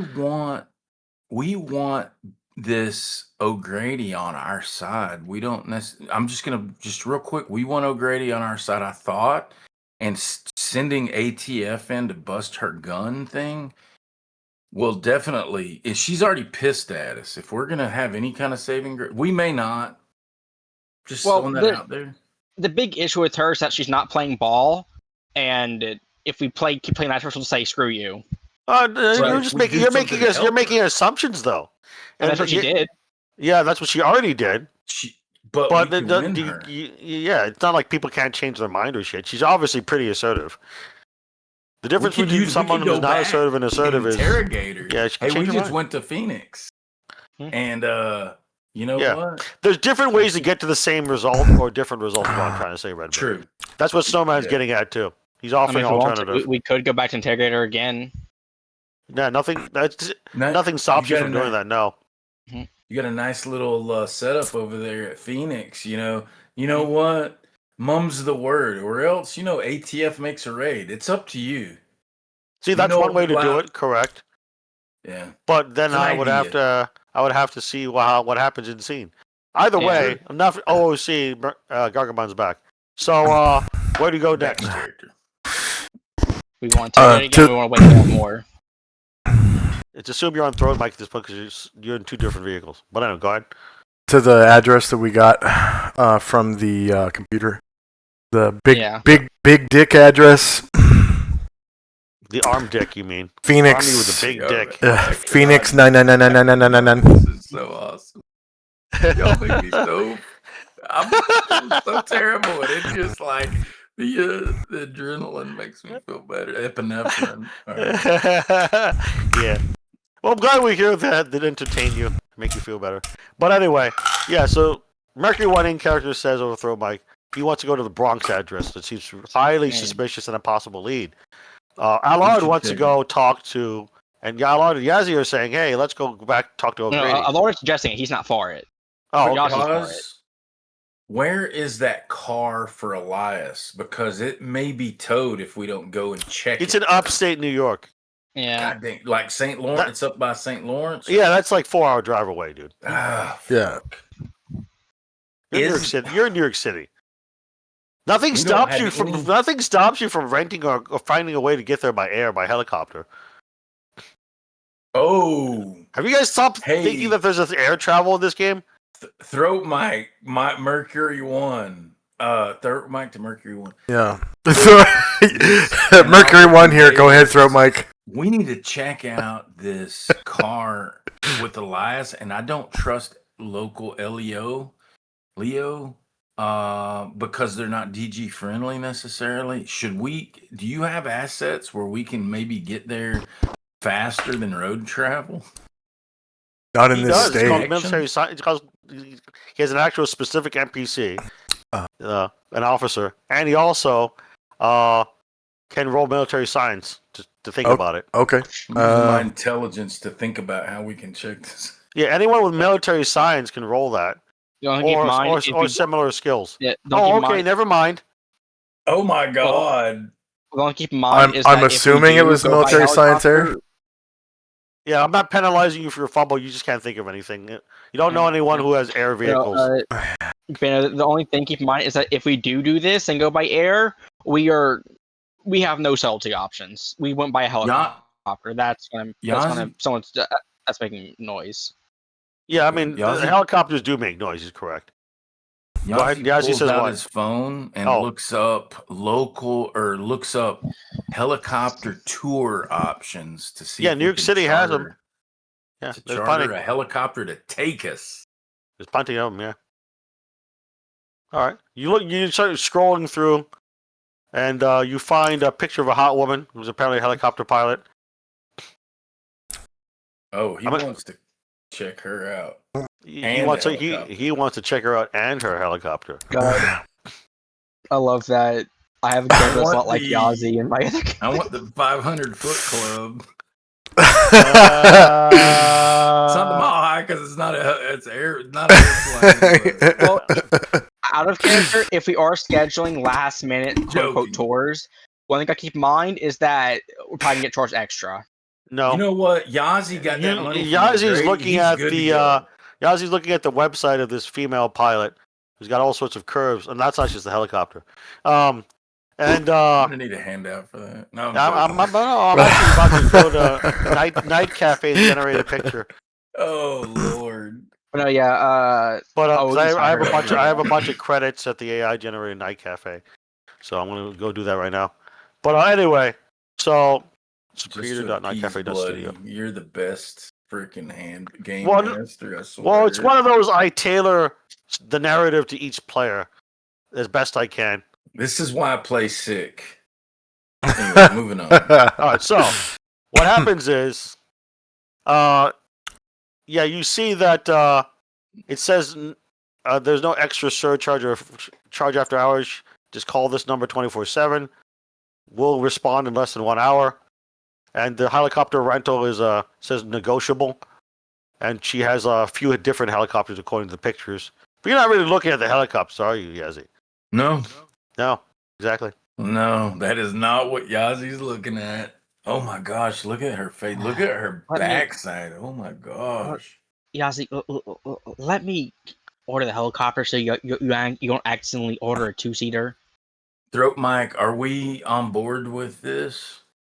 Yeah, but you also notice something else that is in your favor. It says cash only. He's got cash. Cash only. She's totally not a criminal, guys. Totally not a criminal. She's just a legitimate helicopter pilot. She gives tours out. She might be this one right here might be in league with O'Grady, but we're not gonna worry about that right now. We just need a ride. If Throat Mike, is everybody on board with making a quick run up to investigate the I am car? sure. Yazi doesn't care about the money because it's free money anyway. The money we got from O'Grady, whatever that cost is, he's gonna cover it. Don't worry about that. It might be a good idea once we throat mic. It's a good idea once we exhaust our leads down here. So, The problem is it can be towed at any point. Shall I go up and No. just make a quick look at the car? This is true because he just wants to know what's in the car. But he was Uh. last parked in front of some abandoned school, so that's still a lead. But he also wants to get the extra lead, which is the car itself, obviously, which may or may not have stuff. That's what he's getting at, Snowman. Is that what you're getting at? We all started with Elias being a missing person from his niece. We haven't found him. Nope, you have never met him. And he's the one that got the pots initially, and then the maggots and all that. Everything else led us down. Yeah, the and trail. remember the purple flowered ferns from Greenland Right. or whatever, or Iceland, whatever the fuck it is. You get my Before point. Leo gets that car and you know how Leo, we can't trust them. I mean, look, Yeah, they're just like small town cops. They'll probably fuck it up and tamper with it. yeah. That's all I'm saying. If y'all disagree, then we'll go fuck it. Yeah, we're out of character right now, but let's decide as a team. Because if you split up, that's probably not the best right now. There's a lot of things going on. You must gather your party before venturing forth. If we split and me and somebody or me solo runs and checks, it will be for information and exfil only. Yeah, it's still risky though. Keep that in mind. It is There's very a lot of, risky. There's a lot right of now. unknowns in this opera. I mean, look, man, it's a Swiss game. You never know when like a helicopter's gonna try to crash into yours. Yeah, you should probably tell them how you got punched in the dick while naked in your first session in your solo game.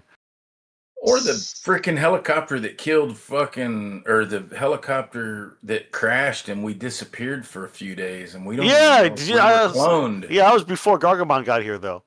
True. Yeah. And let's surf. Only 2 of you will remember that. But yeah, no, Gargamon. But yeah, no, it's a Swiss game, man. Like you think you're safe in the air? No, look, some RPG pointed right at you for some reason. You're not safe.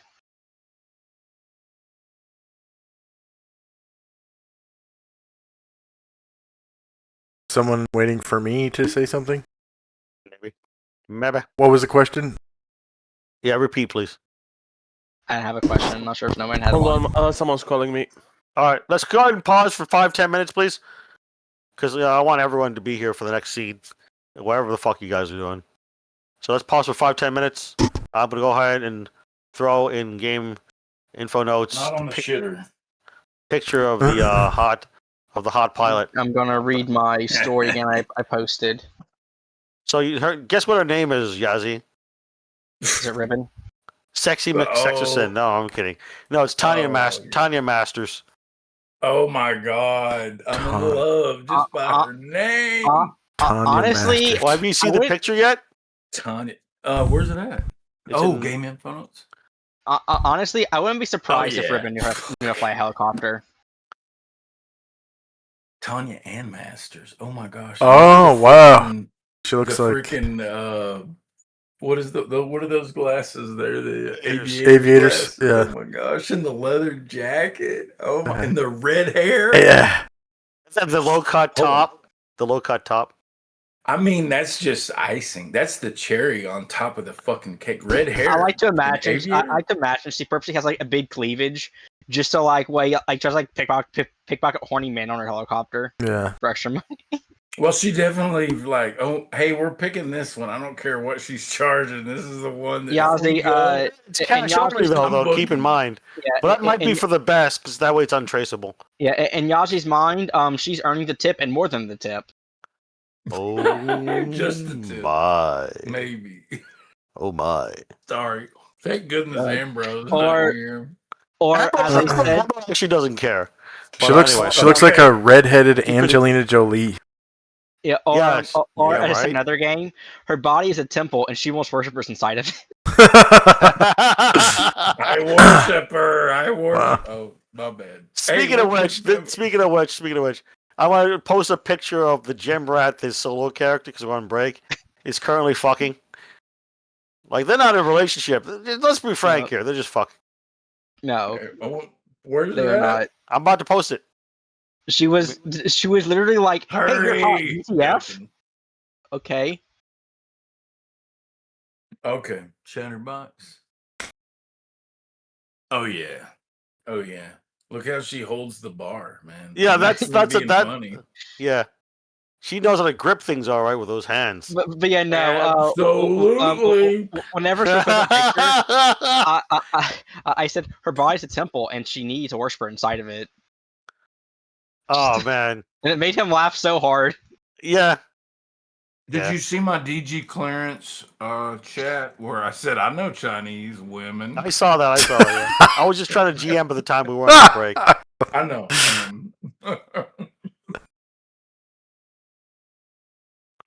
I thought it was funny, but actually, I have more. I have 86 fucking credits apparently left on Night Cafe. I want to generate more pictures. Some of these pictures are hilarious. Some of them are actually pretty well done. Swiss doesn't like them. Just doesn't like having to generate weapons because they keep They getting look trigger spin goofy on wrong. Night Cafe, yeah. They also keep getting trigger spin wrong. Everyone always says like trigger on the finger about to fire. Yeah, like I would post a picture of some woman with a gun or whatever. I'm like, this picture came out all right, but the pistol looks weird and the trigger discipline is disgusting. Mm-hmm.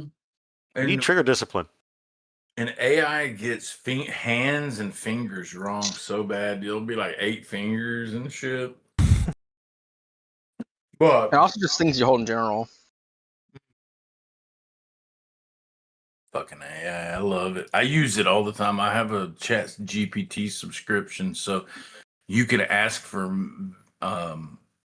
images. Yeah. And sometimes it hits it fucking. It's like a nail on the head, and sometimes it's like, are you kidding me? This is what I'm paying for, you piece of shit. I just like shit, guys. I'm fighting with it, man. But I feel like shit. I just put in sexy Asian woman in an oriental dress aiming a revolver at the viewer. Let's see what bullshit it gives me. Oh, yeah, actually not bad. Is she about to fire upon me even though even though she's not supposed to? He also has terrible trigger discipline. She better be trying to shoot something. Well, I mean, if you're aiming a gun at something, you're presuming time to shoot it. So No, aiming's not the same thing as shooting. If you have terrible trigger discipline, then yes, you always have your finger on the trigger, regardless if you're just aiming or shooting. If you have your finger on the trigger, you better be willing to kill something. That's what I was taught, and that's what I was taught by a bunch of service people when we went to the gun range, including my older brother, the Marine. You never have your finger on the trigger unless you're just committing to shooting something and killing it. Trigger discipline. Disgusting. But here, I'll just post this rando picture, which may or may not come up with this campaign. I was just generating stuff on break. Where did I put which folder? This folder. Yeah, sometimes Night Cafe generates really good pictures, sometimes kind of in between. Bad to good. But luckily, I have a shit ton of credits. I just use There you go. Crayon. Crayon's not bad. It's I've free. seen it, but I just haven't used it. Yeah. For some There you reason, go. the very first 4 images are always the best, and anything after 4 is garbage. They might do that on purpose. Who knows? Yeah. It depends on how they programmed it. But there you go. That's your new waifu, Snowman. Snowman. See where we're at here. she looks like a Mortal Kombat character. No, wait, hold on. I'm switching Chatterbox. Oh yeah. Wait. Who's that? No No one. NPC yet. I'm just generating not yet. pictures to pass I think time. my only complaint about it is that it's her weird. last name's She's Yazzie. yeah. I think my only complaint about this is that it's weird. She's wearing a very robe like clothing, and yet like her cleavage looks obviously like of a shirt. No, she's perfect. There's nothing wrong about her except how her knuckles merge together. But actually, that inspires Bloody and Yazzie. Pause for effect. She is That's not hot, man. Holy Yeah. smokes, man. Yeah. Yeah, that's my complaint about the picture is that its cleavage is awkward. Man, her cleavage, if her cleavage was not awkward, I wouldn't see it, man. This is. Oh. Are we being Also- like dirty old guys right now? My Yeah, bad. yeah. Well, I'm my not God. old, but Don't no, see- also the Same earrings thing. aren't matching for some weird reason. But That's okay. What? They don't have to match. That's actually even better. Hey, I just started playing. Like I got Cyberpunk because it's like half price. like for it looks like $65. the Oh my AI tried to get him to God. match, but It's in the end awesome, gave dude. up. Cyberpunk's awesome. You, All right. whenever you streamed the other day, it bit me. Yeah, it's a really good game. I put a Yeah, lot of that's hours pretty into it. picture. The hands look a bit all right, except for the fact that oh god, they're Well, fusing. here's the Yeah. thing: if you try to hire someone to draw a picture of that much detail, it costs like $100 or more. Just saying. Yeah. Yeah, Sketches are going to be like 5 to 50, but typically And you're someone getting a with that much sketch. detail, with that much detail and color, you're paying 100 or more. I would know. I'm a volunteer game designer. I sometimes hire artists and pay them their fair wage because I'm not an asshole. But yeah. Fair. So here's another AI picture I just generated, who may or may not show up as an NPC or I don't know. I'm just kind of killing time till Mikhail gets back because he's working currently in his time zone. He works Yeah, no. late at night. There you go. That's your new waifu, Yazzie. Oh my God! Swiss. What's with Ugh. you and having women with guns? Because I like guns and I like women. I like them both. Man, and they all got this really red, these really red lip. Well, the weightlifter doesn't, but that's okay. They're just You like see, really in, like, red put lipstick. on before you kill You see, people. I'm the down. lipstick industry's booming right now. Lipstick and gun industry are booming. I don't even. Is there a gun? I mean, like, oh my gosh! Look at her freaking Santa Claus hat. I Yeah. don't care about that, but what's under that red jacket? That's the trouble with cold weather. Can't have naked Hopefully, chicks it's in the it. Terminator, because boy, I need to be put to sleep. That's the medicine talking, man. Oh my god! I'm gonna... Yazzie over here. He may be like 70, but he has the hormones of a teenager. Hey, by the way, that's not 70, just so you know, but it is 60. 60. Well, still. You see, like whenever like they ask, "Hey Yazzie, can you still get it up?" He's like, "Yeah, only part of me that can right now. I have bad knees, bad back, bad everything else, but man, is it Oh work, no, though." Yazi's not bad like that. I hear you. Because typically you would think that, but Yazi, think about Yazi. Yazi's an outdoorsman. He I'm likes back, sorry. going. All right, that's He okay. We were just dicking around because like you don't have to remain hyper focused in the game all the time. We're not that much of a nerd, but and sometimes we just dick around. And from my case, I've been making fun of Yazzie and going, "Here's your new waifu," and posting pictures in Chatterbox Yeah. because I'm generating pictures off of Night Cafe AI while we're waiting. And honestly, sometimes you just need a break just to socialize, you know. So, yeah, one last picture of your waifu, Yazzie. Who's your waifu? Oh my gosh. That's a cavalry saber. It was supposed Why to is she be, all yellow? but they instead she's holding there the was sword. Who cares? yeah, it was I mean, supposed It to looks like be a a cavalry. discount katana. It was supposed to be a cavalry saber, but the AI gave me like a straight saber instead. So I'm like, whatever. AI moment. AI I'm just moment. thinking she doesn't have anything under that freaking jacket. So what? Yeah, she's not wearing a bra. Yeah, she's not wearing a bra. You can tell she's not wearing a bra because her You see, her you see what's nipples are happening. hard. You see what's happening is that Yazzie is that she ran out of flashbang. She has to improvise now. She's flashbanging you with her THOs, if you know what I mean. She's so cheap. Unfortunately, due to the budget cuts, they can't afford the bang part of the flash. So She's flashbanging you with flash, her let's just glass bang. cutting nipples, you know. I'm just But imagining anyway- her going, "Wait, don't shoot me. My tits look good." Yeah, We are she going off looks the really rails good in on that that one. outfit, though. You know, Yes, yeah, that's good. And I'm color. obviously a sword nerd. I used to collect swords and knives and stuff, including throwing knives. So obviously I looked at her and then the sword second. But still, you know, Anyway. Oh, she's got a sword. I still Yeah. maintain. She's got a sword. What? Yeah, she's That's got not a a sword. letter opener. That's man. that's Look how at that Yazi's gonna jacket. die. He sees the hot woman first and her assets. she You know has what I a- mean? And then gets shot in the throat. She has she has a an artillery piece. The president's daughter has ballistics. Anyway, back to the game. Where were we? What the fuck were we Back to the doing? game. Back to the game. What the fuck were we Uh, doing? Oh my god. Thanks for Oh, Yazi. you had just left the front business of O'Grady. Yeah. Discovered a gun lab, exfiltrated, and then We were debating whether we want debating to where to helicopter go. or not. Please do that in character. Yazi discovered a helicopter pilot. Repeat what you said about the helicopter pilot in character, please, Snowman. Yeah, look, we got a cash-only helicopter pilot. We can run up. We can make sure that there's nothing, about this opera around this, or not. Maybe we can find some leads. Remember, Elias is the focus. He's the missing person. Who obviously you already found had been doing rituals, so he knows magic. Absolutely, yeah. Back in We character. know that. Shh. I'm not here. Back in character. I'm not here either. Back in character. Yeah. Throat mic that. I'm waiting.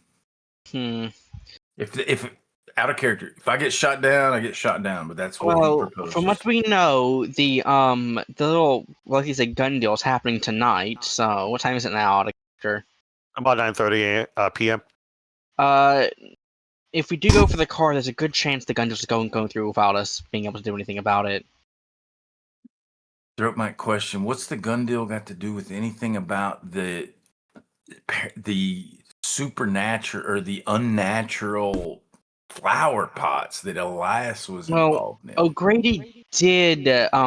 O'Grady allegedly did have one of the shipments include it, so it's possible we had this one. There's also one of them. Okay, you got a point. Though, uh-huh. Though again, both are somewhat time sensitive. Gun deal goes through, we probably can't get it back, but the car could be towed by tomorrow as well. Throat Mike, do we have good intel that this gun deal is also going to include unnatural artifacts? Looks at Mercury 1. I mean, you're in a car and he's in a car, but yeah. Oh yeah, but yeah, you're all not on the same location. That's why you have to throw Mike every now and then. I don't know, Mercury 1. What were their exact words? For the briefing.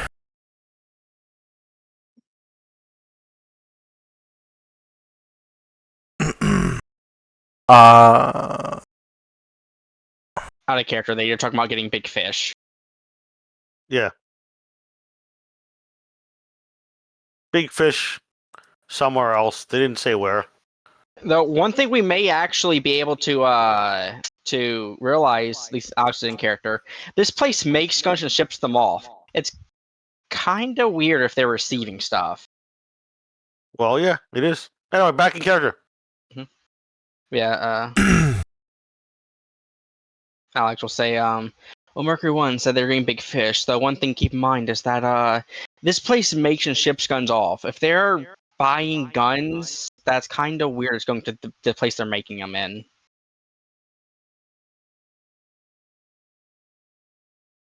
Bro, Mike, well, I'll concede to whatever you think, but I think that we need to check the car, but I'm down with whatever. I don't think we should split the party. Yeah, obviously not. What's the group think? This is where... That goes to LeSurf and Mercury. Yeah.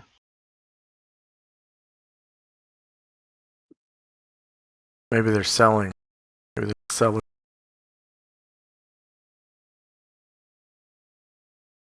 Oh my god, frickin' Scott.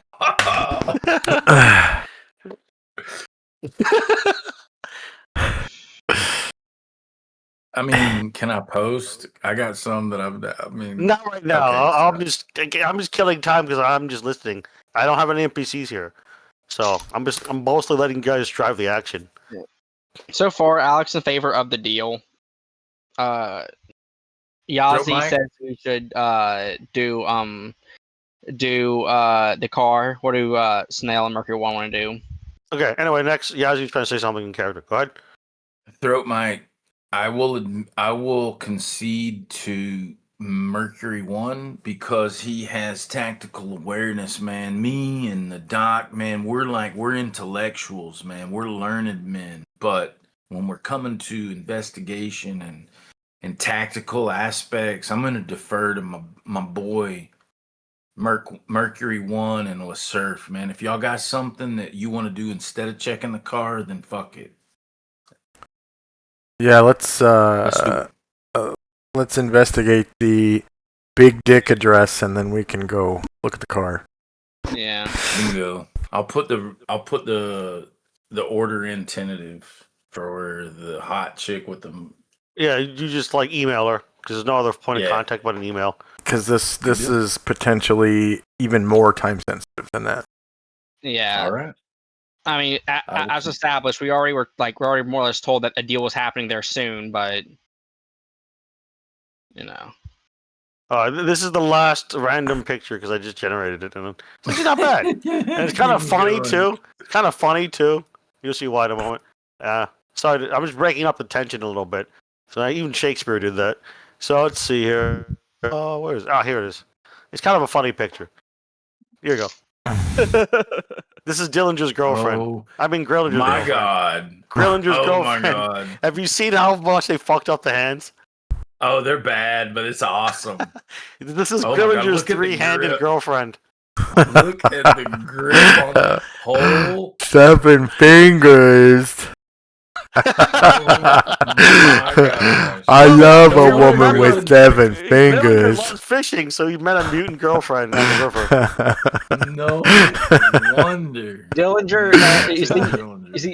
Dillinger knows 7 fingers and was like, she's a deep one, but she's hot. Let's go for it. Yeah, I don't know if you were there for that, Mikhail, but remember, he likes to fish a lot, and I eventually generated pictures of Grillinger, and they met him on the Potomac River in Virginia, I like near to. D.C., and he was literally like grilling catfish and talking to them, briefing them I on like something. to. There's I nothing like a redhead Dillinger- with 2 thumbs per hand. I like to imagine, I like to imagine Dillinger just like sleeping with hot fisherwoman, and later, like a few years later, hey, Dillinger, why are there a lot of deep ones that look like you? Oh god darn it, mother effer. Oh my god, he's a deep No. one. No. That would explain the 3 thumbs and 3 hands. Anyway, moving on. So, yeah, you guys go finalize where you're going. Where are you going?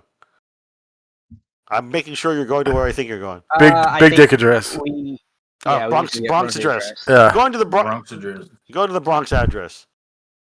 You have time of the way. So one of you who's not driving can just look this shit up if you want to. Yeah, we do have a phone number. Yeah, you have a phone number. You also have an address. There's a thing called Google Maps. Hello. Yeah, we'll Google on Google Earth. Google Earth. Yeah, you see that it is a toy shop. Outstanding. Like a small business toy shop. And it's like first thing in the Secretly not morning. up front for O'Grady. What was that? It's first thing in the morning almost, right? Because it was 7 something in the morning. No, it's 9:30. I want to say 9:45 when you get there. So In it's the morning? 9:45 Okay. p.m. Mm, Nighttime. nighttime. Okay. So it's a toy store, and it's Are they still open? Okay. Yeah, still open. Yeah, You we'll see go it in. from the Google page. When you Google it, I'll just put it in game info notes. Oops, separating out. I don't need that extra hyphen. Bronx address is that of a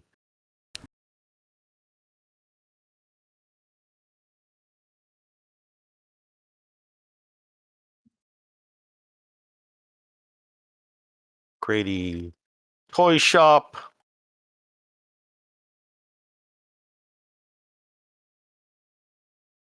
And it's a front for her. So it is open. Operating hours. I just might want to type them out. Operating hours. 7 days a week. From 11 a.m. to 10 p.m. So it closes in 15 minutes to the public. But it's not like it's really trying to make money anyway. You know, it's a front. Yeah. So yeah, you arrive there. They look like they're cleaning up. the workers who may or may not be in her gang.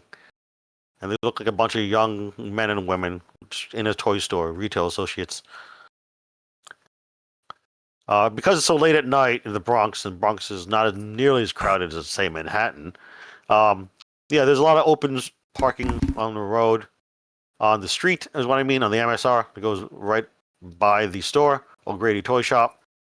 And obviously you're not dumb enough to park right in front of it, so you just walk on over to it. Yeah. You see there's a few people on the street, maybe a person here and there. And here in the Bronx. Someone's sweeping up outside some cig butts into a little pan. One of the retail associates of this toy store. It's a young woman. She looks like maybe 18, 19 years old. Looks really bored looking and very dopey looking and plain. So, not Yazzie's future waifu. Man, I don't think I's that picky. Could be. Jesus, man. Just stay in character. Anyway, so yeah, you walk past her, up to her. What are you doing here? I'm just gonna say hi as I walk past her, and I'm gonna go into the store. Yeah, you just see her name tag says Carla, and Carla, and then her on her little toy shop T-shirt says O'Grady Toy Store. Oh, no, I mean actually O'Grady Toy Shop. My bad. And then Carla says her name tag. You walk past her, she's just sweeping up cig butts, and you walk inside. And it goes the ding ding electronic alarm thing. Not alarm, but an electronic indicator that someone's walking in the store. Yeah.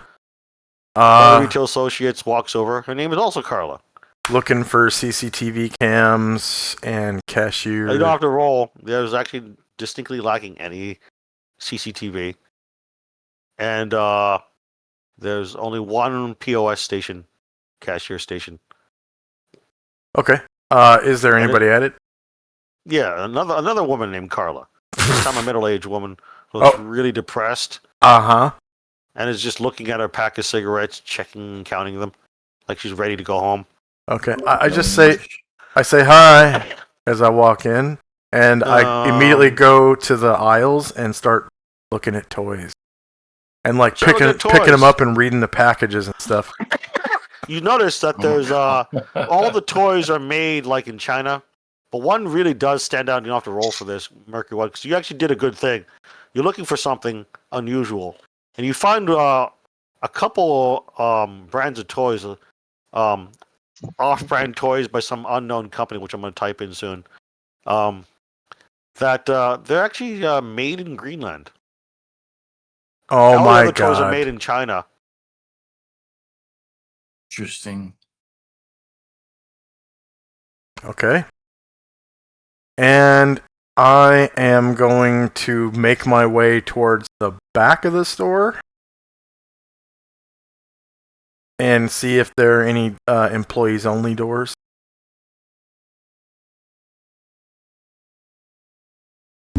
Hello? Oh, I'm typing. Oh, okay. Give me a moment. Okay.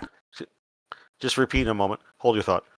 So they're basically these made in Greenland toys are by some company called Highlight Toys Incorporated. And action figures. Throat Mic Highlight Toys Incorporated. Highlight? Highlight, yeah, as in like a highlighter. Highlight Toys Incorporated, made in Greenland, and that, from what you've seen on the shelves, there are action figures, toy vehicles, and derpy-looking ponies of various colors and shapes. Like, they're pretty low-quality fucking toys, but they're all made in Greenland, which is what made them stand out.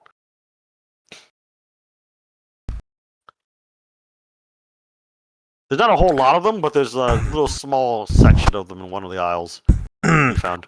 Yeah, Throat Mic Highlight Toys Inc. Incorporated, made in Greenland. Somebody Google it, please. Yeah, speaking of which, who Googles it? Yazzie. Yazzie tries to Google it, they don't exist. It's bullshit.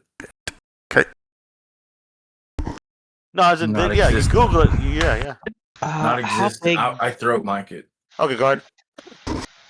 Okay, how big are these toys? Look like they're hiding something inside them, or No, they're like I said, action figures. So maybe like how 6 inches, 8 inches tall, at most. They're small little boxes. The side it says imported from Greenland, etc. What are these, like plastic cast action figures? Resin. Resin. Resin. Something about the resin. Resin comes from plants, right? Yeah. Yes. Yeah. F and GW. Can Yazi kind of do we have these in front of us? You said. Yeah, Or you no? can just look in the aisle. There's a small section in one of the aisles of Can- these. Yazi being a learned, like college professor type, is there something he can kind of discern from the resin that maybe the resin itself is an issue? Oh yeah. Let me look at your skills, and try to figure out based on the fact you're an anthropologist too. Let me think. Let's see here. Sure. Yeah, roll anthropology. No, anthropology, archaeology. My bad. Wrong skill. Can I roll archaeology as Okay. well? Yeah, you can roll. Anyone with archaeology looking at these can roll archaeology. Someone crit, What please. did- Oh, never mind. Failure and a success. All right. So I can only further the narrative a little bit from these skill checks. Alex, a lot has no heads or tails of it. Can't really figure much out. Oh, I have those But now. both. Oh. Nice. Yeah, Yeah. working with Yazi, maybe I've taught you a Yeah, 1%. a little bit rubbed off. I'm a chip off the Yeah, old block. Either you can also roll anthropology So if you proud. want. A success might give you a different result. Okay, let's And see. or observation. Okay, never mind. No anthropology successes so far. I don't think Mikhail. Do you have anthropology or archaeology? No. Okay. No one else has anthropology. Want to roll it? Cough, Yazi. Oh, anthropology again? I thought I rolled it. Another No, one? you rolled Good archaeology. archaeology. They're Oh, different anthropology, skills. boom. Right there. Never mind. That's going No up at bonus? the end of the Okay. session. Gotcha. It's not like you have time to study them in detail over days. You're just kind of Yeah. looking at them. All right, so It's a I've only quick seen proof. one fucking success. The rest of you are apparently improving your skills. So, Yazi, you notice they're made out of some sort of rare or ultra rare resin based off of plants, obviously. And even though it says imported from Greenland, it doesn't make sense to you. It seems to be something from the Amazonian rainforest, like the deep interior of it. You're not sure which plant. You didn't make a critical success. You just know the general geographic region. The South America trip. deep Amazonian rainforest. And they apparently got turned it into resin that making up these figures. Now you're the only one that's really looking at them closely, and that triggers an occult check on your point, Yazi, which you're actually good at. So try not to fail. I will not fail. You did not fail, but you didn't crit either. So True. you realize that based on your occult understanding, rolling on natural too. Before I continue. Oh, Oh my god. Oh, Anyway, That's fine. based on what you know of myth, reality, and stuff like that, that's what a cult measures and tells you. This seems kind of suspect. I don't have anything like really obvious, like runes or what have you, magical markings, aka hypergeometric symbols. You realize that whatever plant, you can't remember which, that is from the deep in Amazonian forest, some rare plant, is usually used by the local indigenous people in the deep woods of the Amazonian jungle for ritualistic purposes, or so you've read one time while doing a research paper in passing, because it wasn't the focus of your research paper. You remember something about how it would be used in some ritual to basically divine and track people, you think maybe? Like kind of breathe a person's name into the air while burning such a plant. In this case, you could just burn the resin figure and then use it in some ritual to track someone down. and know their location. Something like that. You're not sure if that's real though. Maybe it's just made up. You don't know. An unnatural check would have confirmed if it was real or not. So there you go. Now what? Yazzie, you've learned things. I will softly mention these things in the earshot of my teammates. Throw Mike. Yeah. All right. All right, so you mentioned this to your teammates in earshot. That's Allard and Snail. Meanwhile, Mercury One, what are you doing exactly again? Sorry. I am making my way to the back of the store looking for any employees only doors. Yeah, there's an employees only door, but there's someone standing in front of it. And unlike the regular retail associates, this looks like a really muscular guy yeah. in a security uniform, but there's no like name tag. Well, number one, there's no company name of his security company, and he has like a police baton on his side, and a holstered handgun on his belt, and then a holstered handgun on a shoulder holster. And he's kind of standing there staring at you. Okay. He doesn't seem to notice that you're trying to go through because you didn't walk through him. You didn't walk past him. But he notices you walking by. Okay. And just kind of stands around. I'm going to He looks like he can bench press you in a half. Yeah. I'm going to just kind of, casually sort of turn and stealthily draw my CED pistol and Yeah, shoot you don't him. have to roll anything. Okay. You don't have to roll anything yet. What I do have to roll, though, is to see if he notices you. So roll. Let's see. Stealth? It depends if I succeed, because you can still fail. There's no point rolling if I fail by his alertness. Oh, okay, He gets a penalty too. Yeah. Because he's just kind of he's been here for many days. Nothing has happened. It's not gonna be. Oh, never mind. Yeah, you sneak up on him. He doesn't notice shit. Yeah. Yeah, he's zoning out. Yep. So roll a firearms check at a plus 20%, plus 40% bonus. Wait a minute, you can't fail unless you roll 100. So, for the 40% bonus, 40. point blank plus ambush, 40% bonus. You can only fail on a D100 on 100 because your firearm is really high. Plus 40. Yeah, 110%. Yeah. So you can only fail on 100, 1 out of 100 chance. Yeah, you zap him. All right. And using the house rule, I'm gonna roll con times 5. See what happens. He is convulsing. all right. But he's still up. He's So awake. He's pissed. now we've entered into combat. Okay. Convulsing and pissed. Wow. Entering into combat. Butler's on here. Millard, Mercury One, Snail. That's all 4 of you. And pissed off security guard.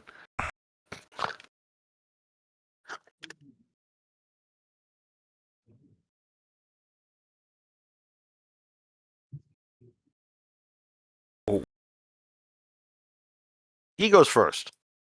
Luckily for you, he does have a 20% penalty to all ongoing while he's like being tased. Oh yeah. The house rule is like see if they pass out. You run enough volts for someone, they're just gonna pass out. Anyway, he's gonna go ahead and try to body slam you through some shelves. He Oh. would try. He would try. So that's what is it? A dodge or a Yeah, a dodge check. dodge? Fuck yeah. I have to beat your 5 or equal it, and then if it equals, it's whoever has a higher skill. My unarmed versus your dodge. I failed to connect, so therefore. And I want to counterattack. He struggles with you. He also had the penalty too. He struggles with you, so the only way I could have succeeded was with 1. Can I He counter? struggles with you. No, he can't because I didn't fumble. He Oh. struggles with you, and you just kind of break the hold as he's still got the prong in him. And he, in his action, he would have just kind of, with his other hand, pulled out the prong. So he's still kind of zinging with electricity, but at least he's not getting more volts in him. Now it's Yazzie's turn, and we're going to pause here because I got to take a piss and grab a new drink. Yeah, me too. Yep. So it's a good time for a 2 to 5 minute break.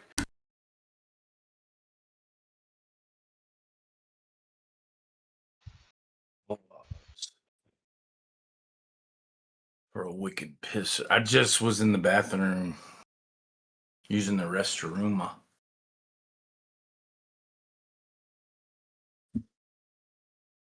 Crazy Ozzy.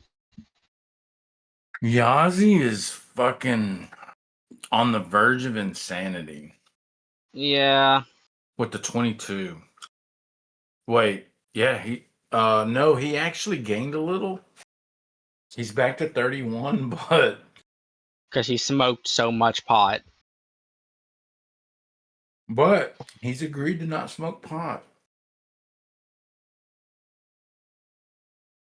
I'm trying to think of what my next character when Yazi's gone is gonna be like. I like Sam. He was the archetypical law enforcement officer, FBI guy. He played a he played a role that the group's kind of struggled to fully fill now that he's gone.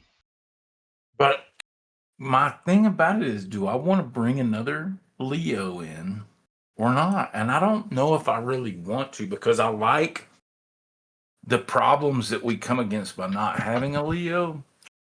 I mean, Alex is getting a badge after this, so Wait, what? Steve can play Alex and Steve can play the FBI and get a badge after this. At this point, screw being a scientist or whatever, man. He's tired of this BS. Oh, I'm back. Yeah, it's your turn. So you see him struggling and grappling while being electrocuted for a little bit. So first, let's do it sequentially. So you hear some commotion, then see, partially obscured by some toy shelves, a big beefy security guard who's probably like 350 pounds of mean muscle and a little bit of fat, and he's just kind of grappling. Actually, let's do it like I said, sequential. First he gets shot by off of the line of sight by something.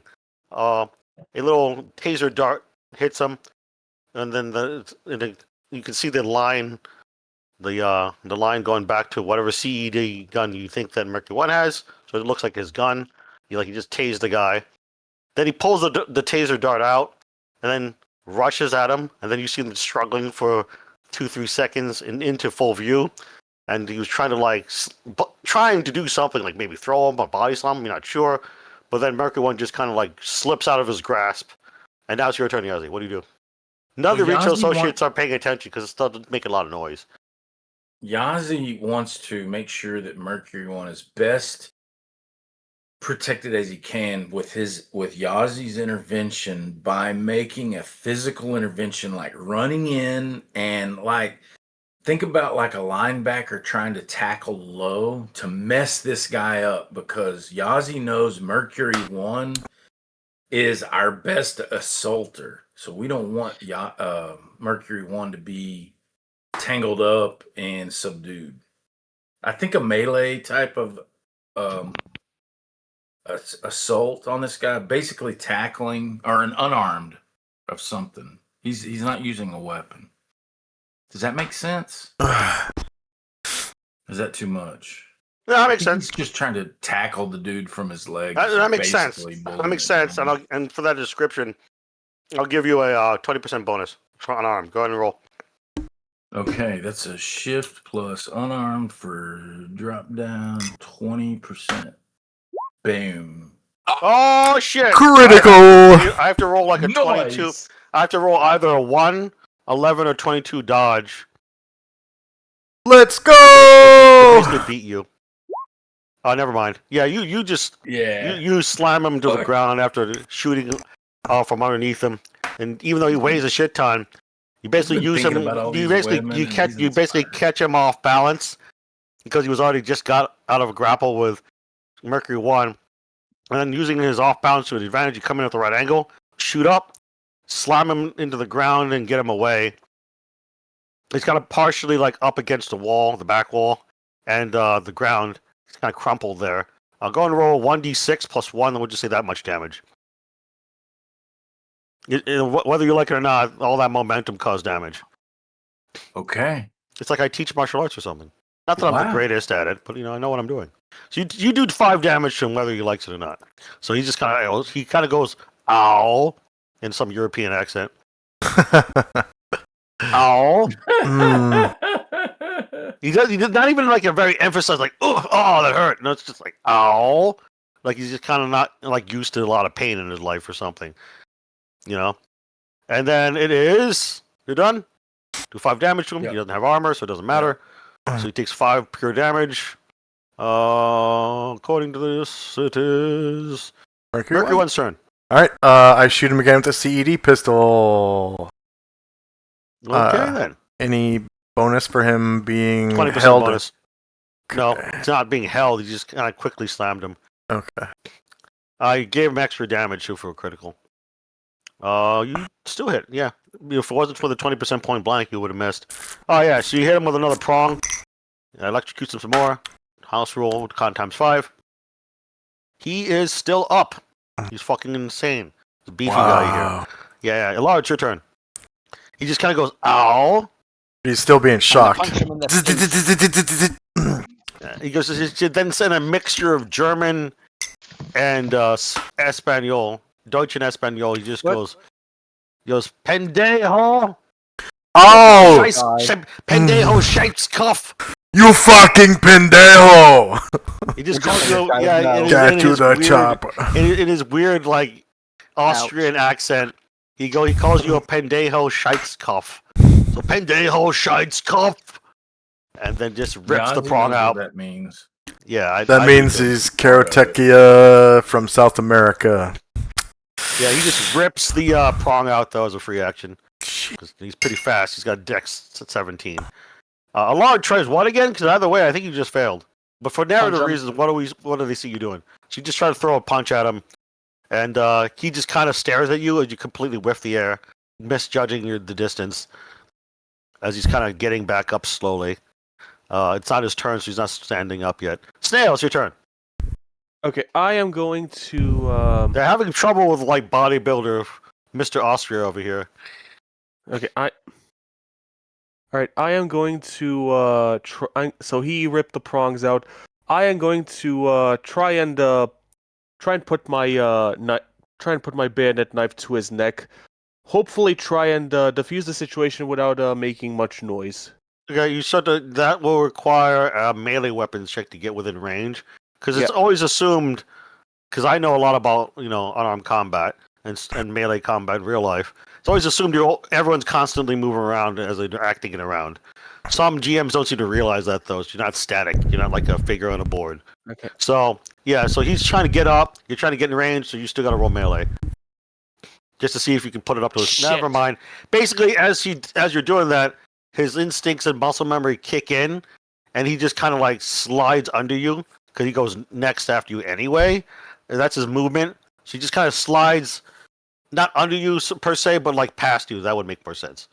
So he's kind of like pushed himself off against the back wall and just slides across the wax wooden floor past you, and then he tries to yank you off your feet into a ground fight, Snail, because you're the most dangerous looking guy with an actual lethal weapon. The CD guns don't really kill people usually, so he's mostly going after the guy with the highest threat level. That's you, Snail. So you might want to roll dodge right now. But you may not need it because I might just fail at getting it. He's got a 20% penalty. Actually, that actually succeeds. And my dodge is pretty shitty, so Yeah, no, I still might not. You still might dodge because it goes from 66 to 86. Oh god, and I fumbled. 66 to 86. If you rolled, a critical success. Just to explain the rules to everyone who's not as familiar. Let's say Redbird and I. If you rolled a critical success or a lower dodge than him, which would have been 86, so it would have been 85 or less. Regular success. I got a regular success. Or a critical of any sort, then yeah, you would have dodged him. But anyway, you did not. You fumbled instead. So instead, he really does hurt you. He yanks you off your feet, and then you take 1 point of damage from falling. But that's not really what he's after. He's there to like break your arm, basically. And I didn't get a critical success, but he's in the process of bringing you to a ground fight while still woozy from the electricity, calling you different names in German and Spanish. Sounds something about your mother being on fire and how the best part of you ran down, Et tu Madra's legs or something. But anyway, he's hitting you. So you failed to dodge. I get to roll. I think it's 1d4 actually. He's just punching you. He doesn't have brass knuckles or anything. He's pretty beefy though, so we'll just say in this case he does 1d4 plus 1. Wasn't a critical success, otherwise it'd be double damage. The fumble, I'm not going to penalize you though. Damn. You take only 2 damage through any armor because he's basically hitting you right in the face and the throat in a flurry of jabs. So you take 2 damage. That's it. You should be at max hit points, so it's whatever max minus 2 is. All right, and he's done. Plus 1 damage from the fumble. Yeah, so you're correct. Thank you for being honest. Yeah. That was the fumble for falling too. So and being just off balance. So that's to take 3 total damage. So it's whatever your hit points currently at max minus 3. Yazzie, it's your turn. Now keep in mind you still do have your knife because he didn't disarm you. He was just trying to do damage. Yazzie, your turn. Okay. They're in a ground fight. He's just kind of ground pounding him. Punch after punch to his face and throat and stuff and shoulders. Well, then I'm going to try to target my K-bar combat knife right into his left leg. Okie dokies. That sounds like a targeted shot, so you get a negative 20% penalty. But if you succeed, it'll cause extra effects. Oops, that's a plus 20, not a minus 20. Yeah. There we go. But in the ground pound grapple, by the way, he was trying to break your arm with his legs, kind of thing. Your knife, your bayonet knife arm. It's just I didn't roll well enough, so you can't do 2 things at once, But yeah, they're in the process of being entangled, is what I'm saying. You try to stab him and all, but you trying to be too precise, you miss him entirely.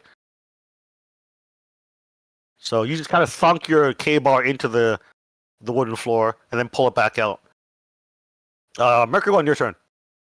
All right, I'm gonna shoot him again with the CD pistol. How many more shots you have this damn thing? I have 2 more before I have to reload. Okay. So you shoot your 3rd shot. Go ahead and roll. Don't fumble because that's gonna hit me. You don't get point blank bonus because they're kind of entangled and rolling around and shit. So you just get a regular firearms check. Critical! It critically fucks him over. Nice! That's nasty. Nasty. Like hits him in the eye or something. I'm just gonna roll a con times 5 at a negative 40% penalty. That's all. Hits him in the nads. Oh, I still succeed. Because God dang it. 10 goes to 50, his con's pretty high. So he just kind of convulses and just calls you something else in French. I think we can just kill this guy at this point, man. It's basically the only one who's fluent in French here is Snail. So Snail understands that he basically said something to the effect of, "I hope the hells eat up your whole family and spit you back out, you motherfucker, cocksucking bitch." Is what he says to Mercury 1. But the only one who understands all of that in his fluent French is Snail. So Anyway, Allard, your turn. Okay, well, try to hit him again. Okie dokie. He can't really dodge. He's kind of busy in a fight, so you just either miss or you don't. Oh, okay, you miss. Kidding me? Good lord. All right, Snail. Now it's your turn. Okay. Kind of tumbling around on the ground, and you still got your bayonet. All right. Now what? All right. At this point, fuck it. I'm not looking to threaten this guy. I am just gonna try to stab him. Okie dokie. Regular check. Okay. You hit him. Thank God. Well, right. I forgot the damage on it. Do you remember? D8. I have it. It's a D8. No, roll. Yeah, it's a D8. He doesn't have armor anyway, so just roll. Okay, he's taking a lot of damage. 5 plus 3. Yeah, he's not dead yet. But anyway, yeah, he's getting there. He's kind of moderately wounded. Now you just sink a blade into his side, and he just kind of ignores it. As you then pull it back out. It's his turn. At this point, he's now just going to try to break your arm. Because like I said, he couldn't do 2 things at once earlier. After punching you a bunch, ground pound, and tumbling around with you, he just tries to break your dominant arm. Keyword try. He does have a negative 20% penalty. Oh, well, okay then. For fuck's sake! Can I roll anything to avoid this? Dodge or unarmed, whichever is higher. Yeah, 'Cause- unarmed. All right. No, you didn't beat me. You have to roll a critical or a 1 or a 2. Yeah. But actually, even a 2 wouldn't be that great because his unarmed's pretty high, higher than yours. Anyway, so yeah, he doesn't break your arm per se, but he's getting there. If no one kills this guy or pulls him off of you I while think we trying to need to break stop your arm, trying your to arm, break your him arm is in. just gonna get broken by the We next. probably just need by to his go next kill act. this guy. Basically, it's a 2-action thing. He grabs your arm, starts like just basically trying to rip it apart, and that's what he does. And you'll take 1 damage this run because his whole point is just fracture or break your arm. So if you guys don't get him on his next action next round, his second action on his turn is just to finish breaking your arm. I take one more damage. 1 damage, that's it. Because he's Oh, not boy. done breaking your arm yet. You don't want to know the damage when he breaks your arm. Anyway, Yazzie, your turn. You see him going, ah! And he's just trying to just grunts and screams, trying to break Snail's arm. What are you doing, Yazzie? Can I instead of trying to attack again with the knife, maybe like jump on him and like Hold him up. do like a chokehold type thing? Like That I'm works trying too. to That's choke him unarmed out? combat, yes. Chokehold, Alright. yeah. Unarmed combat. Not that I'm great at it, but Oh, well, it's your unarmed combat versus his unarmed combat. So, okay, well, my shit. That's going to be God. hard for me to Not beat. critical, but Be hard for me to beat with a Holy 20% shit. penalty. I fail. Yeah, you managed to get him in a chokehold. So he lets go of Snail's arm, trying to get you off of him at this point. Hell yeah. Mercury 1, your turn. Also, Okay. you do 1d4 damage. Yazzie. You're choking the life out of him. Shoot him. I'm gonna shoot him again with the CD pistol. You do 3 damage. He's taken not enough to die, or pass out yet. Because 1 to 2, you pass out.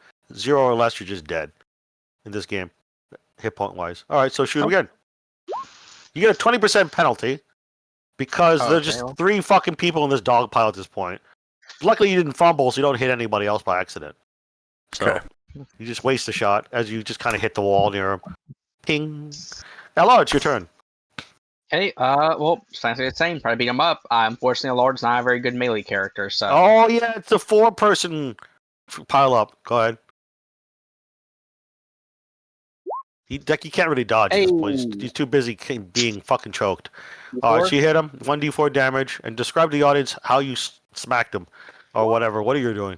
I don't know. What you're doing. I just see him, like, I'm assuming at this point, he's staying still and trying to break out the chokehold. I just punch him. I just, like, stomp on his face. Yeah, well, he's kind of like kneeling with his knees on the ground over Snail, who's desperately trying not to get his arm broken, and he just got his pulled off of Snail, and Yazzie's on his back, just chokeholding him, kind of thing. So it's like a I just punch him in the 3-person face. pile. You just punch him right in the face for 3 damage.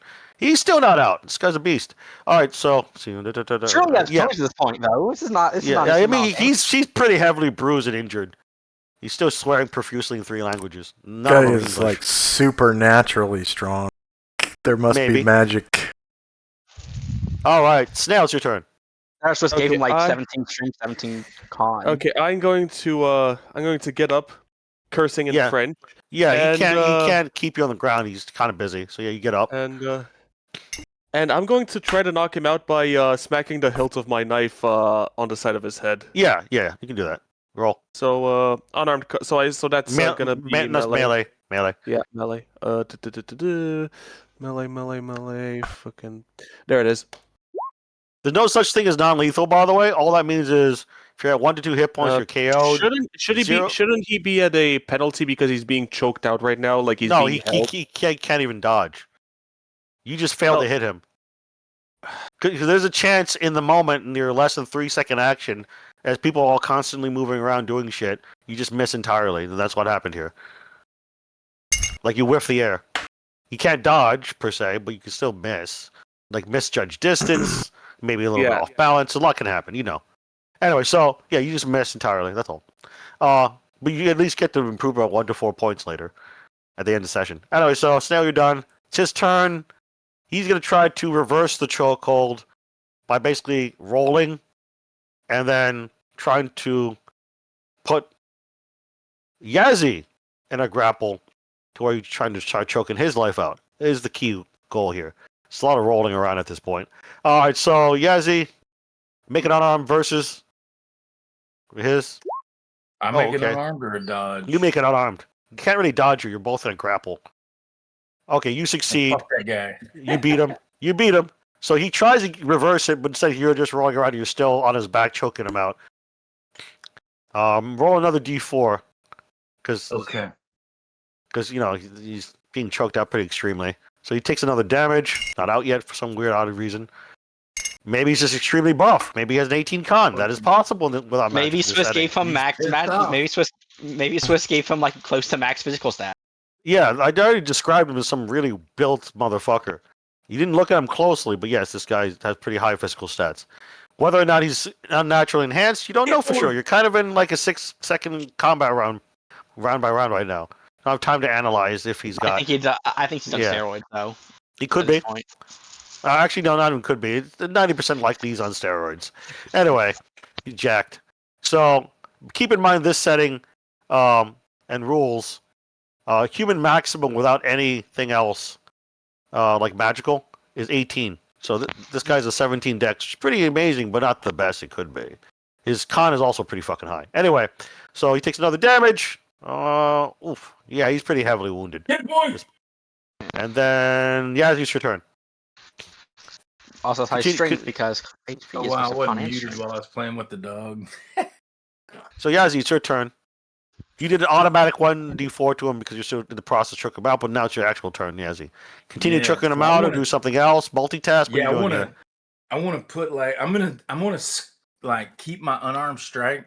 I wanna say as I'm doing it, Anaconda squeeze on. All right, roll a strength times 5 and an unarmed combat versus his unarmed combat. Okay, yeah. Strength times 5 means you do extra damage. That's all that means. And then unarmed combat, you maintain the hold because you actually get a secret bonus. Okay. Because you're just based on what I know about MMA. Yeah, you're just in a really good advantageous position. I really doubt I want to beat you, but let's find out. Let's see. Yeah, it becomes a 96. He fails. So you do double damage. Roll 1d4 and multiply it by 2. Right. You're just at a good leveraging point. You're just fucking him over. So you do 6 damage. He dies. You see his eyes like, well. His eyes bulge in his head, and yeah, he bites through his tongue and he dies. That's exactly. He like eyes start bulging, has a heart attack or something like that. Yeah, not even that. His eyes bulge. He accidentally bites through his tongue because he's literally being choked out, and he dies from tongue bleeding and from being choked to death. He's dead. You did 3 times 2 is 6 plus whatever other damage. Yeah, he's dead. By this point, all the retail associates have run out of the store screaming. It's been like half a minute of this. In real life, street fights don't really last a whole lot of time, so about 45 seconds makes sense for all this to have a lapse in game time. Anyway, so yeah, 45 seconds later, you've killed the guy. He dead. Okay, let's hurry. All right. So I go back into the back through the employees only door. It is locked. Kick it open. That is a strength times 5 check. Okay. Sure, this guy might have his key on him. Have a key on him though. Actually, we should search this guy. Oh, well, what'd you say, Redbird? Should probably search this guy too. He's security. May have something on him.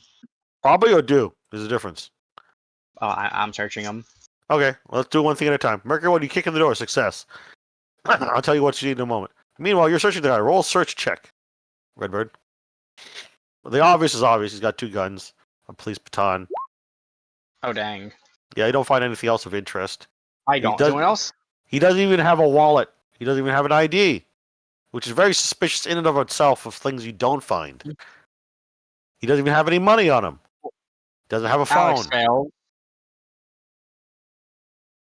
Okay. All right. So Yazzie searches him too. Yazzie, it occurs to you maybe you should look at his back. So you just kind of like rip off his shirt because the quickest thing you do because you're running out of time before they call the cops on you or something worse happens.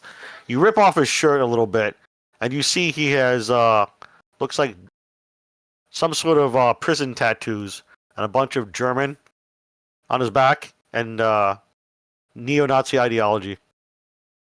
And then it occurs to you all, except for Mercury One, who's busy kicking down a door. This guy is Karotechia. Yeah, we already knew that. Oh, We already knew that. Well, you may have known that. You may have known that, Gargamon. But that's you, the player. Well, Yeah. We suspected it. But Anyway, you know, yeah, that's a confirmation. he's Karotechia. But at the same time, when you do that, you notice a hidden pocket on the inside, on the small of his back, on the back of his shirt. Looks like it was recently sewn in there. Do you rip it open with your knife and see what's in there? absolutely. I'll use. You the rip it cage open. gently. You rip it open, and you see something written in Spanish, a note, Oh. a handwritten note that's folded up neatly, and Well, I know yeah, you do. We'll deal with that later. Just write down you have a note from dead guy in Got it. Spanish, and you also have found his passport, which is a passport, a Chilean passport. So he's got a passport from Chile. Chile. Yeah, Chile. So his name is Leon Schuster. I'll just type it out for you in game info notes. Well, it was His name Leon was- Schuster. Now he's just dead. Now his name is that guy. Dead Karotechia.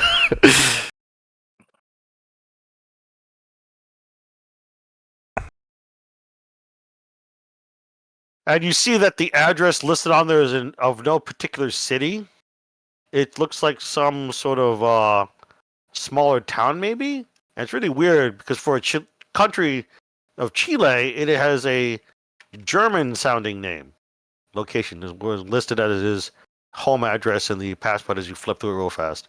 You don't have a whole lot of time, so you can't analyze it, but you can at least look at the front and open the book, and you're like, oh, some Chilean passport.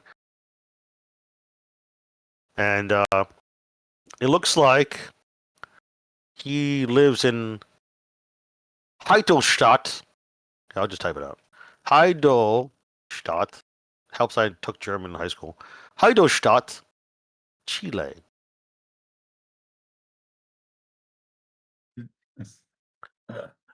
All right. So he lives in Heidelstadt, Chile, according to the passport. It doesn't look like a forgery or anything at a glance, but yeah, like an authentic one. And yeah, that's all you can find right now. Meanwhile, Mercury One, you kicked in the door.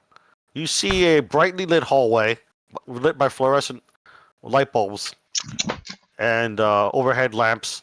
And you see a really surprised-looking guy in a biohazard suit. Like he's putting on a biohazard suit and taping up like the seals of the suit and about to put on the helmet. He's very surprised and stares at you. I reload my CED pistol and then shoot him. He's starting to put up his hands and surrender, and you shoot him. He just expend a round, and he gets KO'd. He's not really important. All right. He's not a beefy Chilean, German, Austrian, super and uber mensch. So never mind. He just goes out. He falls down like a sack of potatoes. All right, and then I look around at what he was working on. It looks like he was in the hallway. He was trying to move a bunch of chemicals that are clearly, especially to Snail, can peer past you, Mercury One. Clearly, base chemicals needed and base ingredients for, some sort of narcotic. Not meth. That's pretty obvious, but something else. This isn't for weed either. It's some sort of synthetic drug. Can I tell which synthetic drug? Nope, because I made it up. Oh.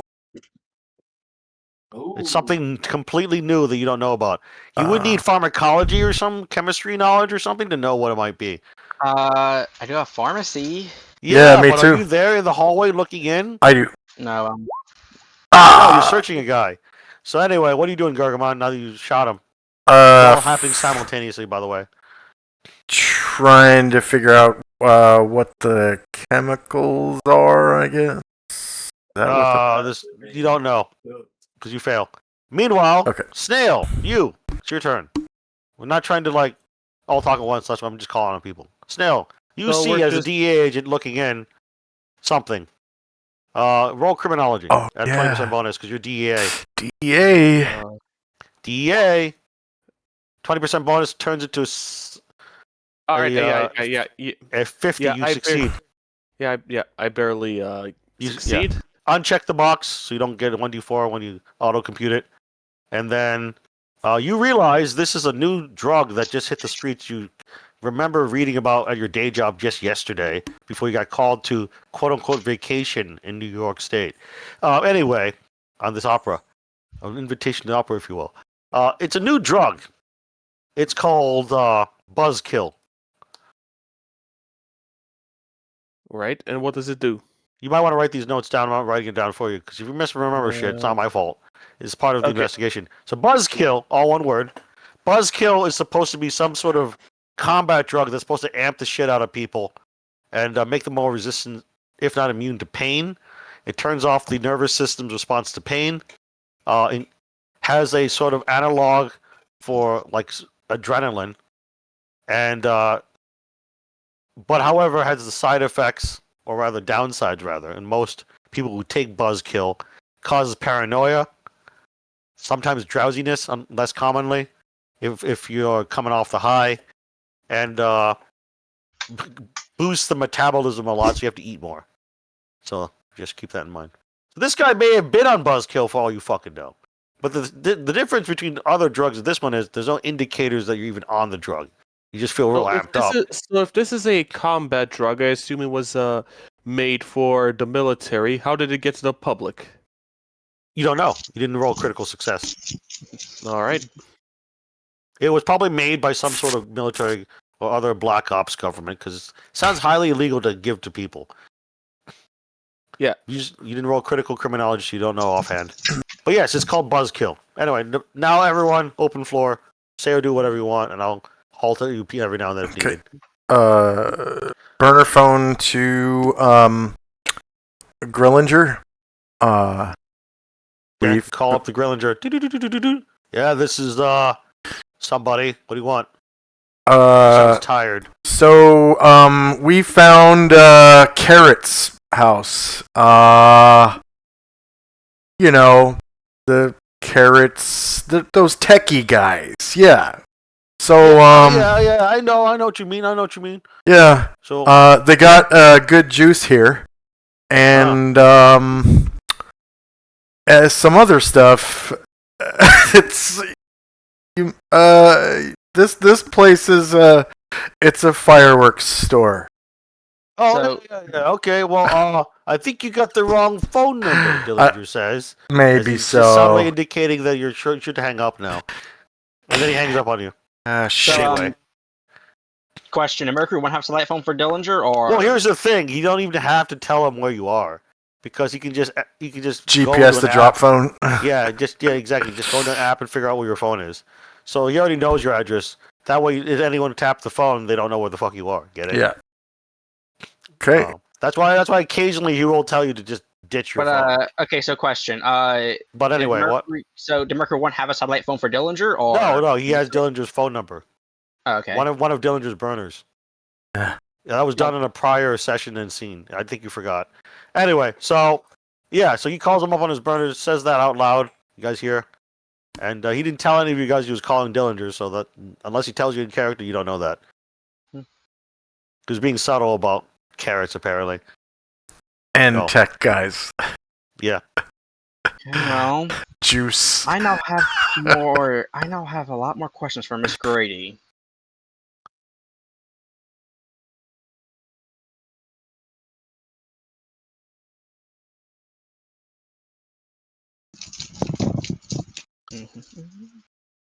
All right. Well, anyone else gonna say or do anything? We're open for here.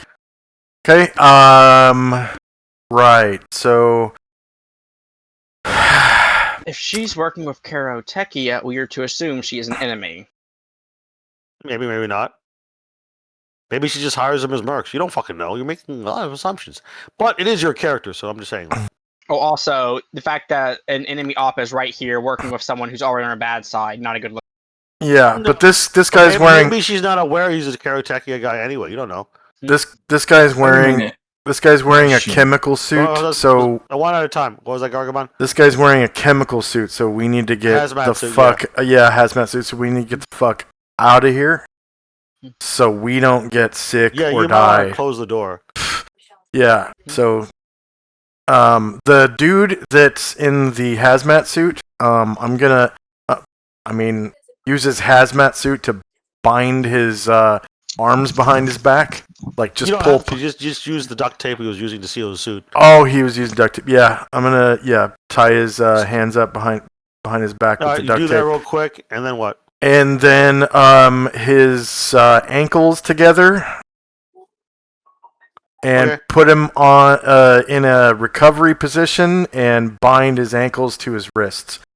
So Okay. he's basically hogtied but sideways. So if he throws up, he won't die. Yeah, fair. All right. Anyway, who was next? I think it was Yazzie. Snowman.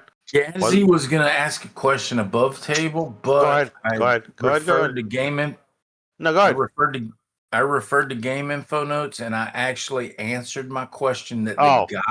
that this location is actually O'Grady's location. Yeah. Oh, Grady Toy Brokers. Yeah.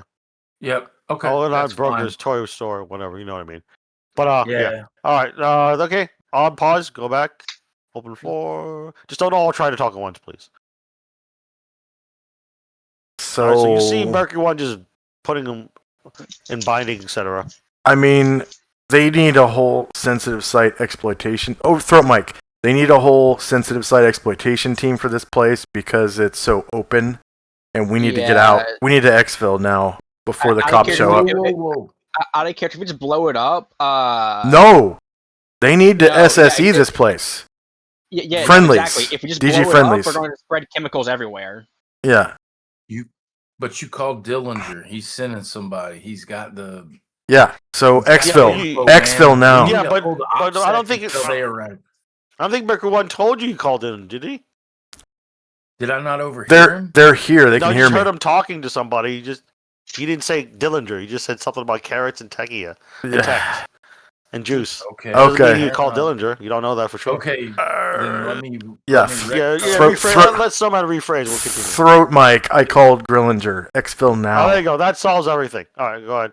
So you say all Okay. that again. Someone, please repeat for posterity, so I know what's We going on. we Throat- need- Oh, I sorry. would recommend we do OPSEC until we know DG friendlies or DG OTW to secure location. We can observe from a distance. We need to get out. Fair. Agreed. Yeah. Now keep in mind will be friendlies in and around New York City. They're not always Call on Rip Maybe- duty, though. Allard. Yeah, Yeah, you're in the Bronx, just so you know. maybe even first responders that are friendlies. So we need to just Well, to do observe. that though, yeah, you can just sit and observe because eventually Dillinger would just call back and be like, "This guy's a friendly. He knows his shit." Otherwise, he might not call back at all, which basically implies there are no friendlies on the way. That kind of thing. You don't know. Not yet, anyway. So yeah. So Mercury One's recommending you leave. Does everyone want to leave, or do you want to do Agreed. something else? All Yeah, right. let's So leave. Agreed. Observe from distance. On my way out, I will try to hold roll on. and see. Next up, Redbird. Sorry. Mikhail was trying to say something. Mikhail. I was just gonna say I agree that we should leave. We majorly overstayed our welcome. Yeah. I don't remember, but did Snail tell everyone that what the drug is? I'm gonna go ahead and and tell them that. Oh, yeah. Yeah. So he tells you over throat mic it's about buzzkill, some sort of black ops military drug from some government. He doesn't remember which. But anyway, so you all know that now in character, and then you all start leaving. You realize the store is empty because all the retail associates heard all the struggle over 45 seconds and fucking jetted. They're gone. They don't want any part of this shit. They don't know what's going on. They look like a bunch of regular people. Anyway, so you leave. You got back on the street. Obviously, you're in the back of the store, so no one heard anything. Or it was like a regular bystander. Well, you do see one of the Carlas out there dialing her phone, probably 911. Yep. Oh, let's leave. Just go back to your vehicles to observe. We're gonna move Yeah. the vehicles, and we're also gonna Sounds change good. clothes. Like change We our smoke a- appearance. Never mind. Different hat, hoodies. You know. Yeah, it's assumed you have spare change of clothes. Yeah. All right, so you go change somewhere. like in a public restroom somewhere, because this is Bronx, so it's going to be a public restroom somewhere, or a porta potty. Anyway, so you do that. By the time you get changed, first responders, police arrive, and an ambulance about a minute apart. The NYPD shows up first, and then that's when Snail, you get a phone call on your sat phone. All right, I answer. It's Grillinger. What the fuck is going on down there? I've traced your location to the Bronx. What the fuck you guys up to? Well, okay, out of character. What exactly were we doing there? Yeah, everyone keep in mind, Mikhail lives in the future. He's already had a long day. It was TLDR. A deal was supposed to go down here. If some were investigating what that deal would be like, and we found this. So Yeah, then you found Buzzkill. We found out that there was gonna be a deal going on at this store. We found a relatively new street drug called Buzzkill, which is supposedly stolen from some black ops from some country that makes people into super soldiers. And we took down one of the people who used it heavily. Whoa, I'll say no more. I know exactly what Buzzkill is, but that's beyond your pay grade and clearance level. I want you to redirect the police elsewhere. The NYPD needs to know nothing about this. So you need to use your DEA cover and just take over the op. Use your official capacity. Okay. I'll put in some paperwork and say that you were pulled for a special task force to find out more about gang warfare and possible narcotics. So just give me about an hour, and you'll get a warrant will have already been put in an hour ago. If you know what I mean. He hangs up. Whew. All right, guys. So all we gotta do now is go back to the active crime scene that we created, and I'm going to use my Federales big dick energy in order to take over the case. Okay. Yeah, luckily for you guys, Dillinger rolled really well on remembering what Buzzkill is, because he sees a lot of different reports. Yeah. And then he also rolled real well in bureaucracy. So you guys are like ironclad solid on having reasonable cause and a warrant and everything. I'm gonna kid up and I'm gonna put on DEA patches, I guess. So there you go. We'll just assume everyone came prepared, because you all know Snail has his DEA. So you all put on DEA patches, which are official ones, not forged. That obviously just fell off the back of a DEA truck. Anyway, so yeah, you put on DEA jackets and patches and whatnot, and then you arrive with lead investigator, Agent Snail, Gerard Leclerc. Yeah, I look down. I roll up to the crime scene. I assume that there is a few cops, but not like a lot, since it hasn't been that long. Yeah, there's two cops and one patrol car. I pull out my badge and I say, Special Agent Gerard Lesurf. This is DEA. Yeah. This is sorry. DEA jurisdiction. This is DEA jurisdiction. This is a drug deal gone wrong. What the fuck? Says one of the cops. His name is Baker. Officer Baker looks at you. What are you talking about? We didn't hear anything about it. This is a deal gone wrong on a new street drug known as Buzzkill. No, don't ask what it is. It is way above your pay grade. And I'm pretty now sit around, make sure no one approaches, and let us take over. Capiche? Well, whichever you want to use, because you're using kind of both of the skills, or you can use both if you fail at one. Law and or persuade with a 20% bonus in either. You might as well just roll both, because if you fail at one, you can at least increase it. Okay, right. Okay, I'm gonna go ahead. Law and persuade. All right, so you succeed at law. Use the law shit against him, and you have thoroughly convinced him that your big dick energy was too much for him. Yeah, even if Officer Baker kind of seems annoyed, he just kind of goes, "All right, whatever." Yeah, sorry about the cringy dialogue, guys. I'm kind of tired. No, it's okay. That's why I told everyone earlier. You live in future time. You know, you've already had a long day. But anyway, yeah. So it's not really cringy. It makes sense anyway. This, And these we fuckers all do- know English is not your native language. So anyway, dude, I speak English like my native language. And like I- usually I speak English better than my native language, but really? these If you work- fucker- Honestly, if he works in a call center, probably yeah. Oh, these yeah. fuck- My these bad. I don't work in a call center, but I speak English better than my native language sometimes. It's just that- misremembered. I it's just that- misremembered. It's Yeah. just that I work till 10 goddamn p.m. Yeah, and I'm no. always That's what finished. I'm not trying to be insulting. I just misremembered, and I already said earlier twice. Yeah, you've worked a long day. That's why. If you're saying anything cringy, it's not a big deal. I didn't think it was cringy anyway. But anyway, so moving on. So yeah, you managed to browbeat him, and he's kind of like, oh, okay, and just goes whatever, and just walks away. He mumbles something about going to get some coffee. The other patrol officer is filled in as he leaves. So this is the one cop standing around. He's not moving though, because apparently it's been taken over by feds. From what he understands from his partner. Now what, guys? You've essentially used your awesome skill sets to as a way just to take over the scene. So now what? We'll probably grab that resin stuff while we're here. Well, one at a time. I think Mikhail was first. I'm not sure, but I'll just say Mikhail. Go ahead. Well, since we're here, supposedly we're here to investigate, let's investigate. Okay. Let's, what were you saying, Redbird? We should probably bag all that resin stuff so police don't accidentally take occult stuff. Yeah, it's actually it might actually be occult stuff. It might not be, but it's probably Well- pointing towards yes. So Yeah, well, point being, I don't think Dillinger's going to be very happy if we get a call saying, hey, why do the NYPD have occult stuff? And we're like, we didn't think it was occult. Well, yeah. Speaking of which, it's pretty obvious that you burned the resin figures, possibly in a ritual, or maybe it might be something else, or it might be a red herring. Either way, yeah, bagging up is the safest approach. So one of you has to do that at least. Alex will do it, I guess. Alex starts bagging up the resin figures. Meanwhile, what are you doing, Mikhail? Well, we haven't really had time to search this place much, right? Yeah. Well, let's. Well, I'm gonna go ahead and search the office, right?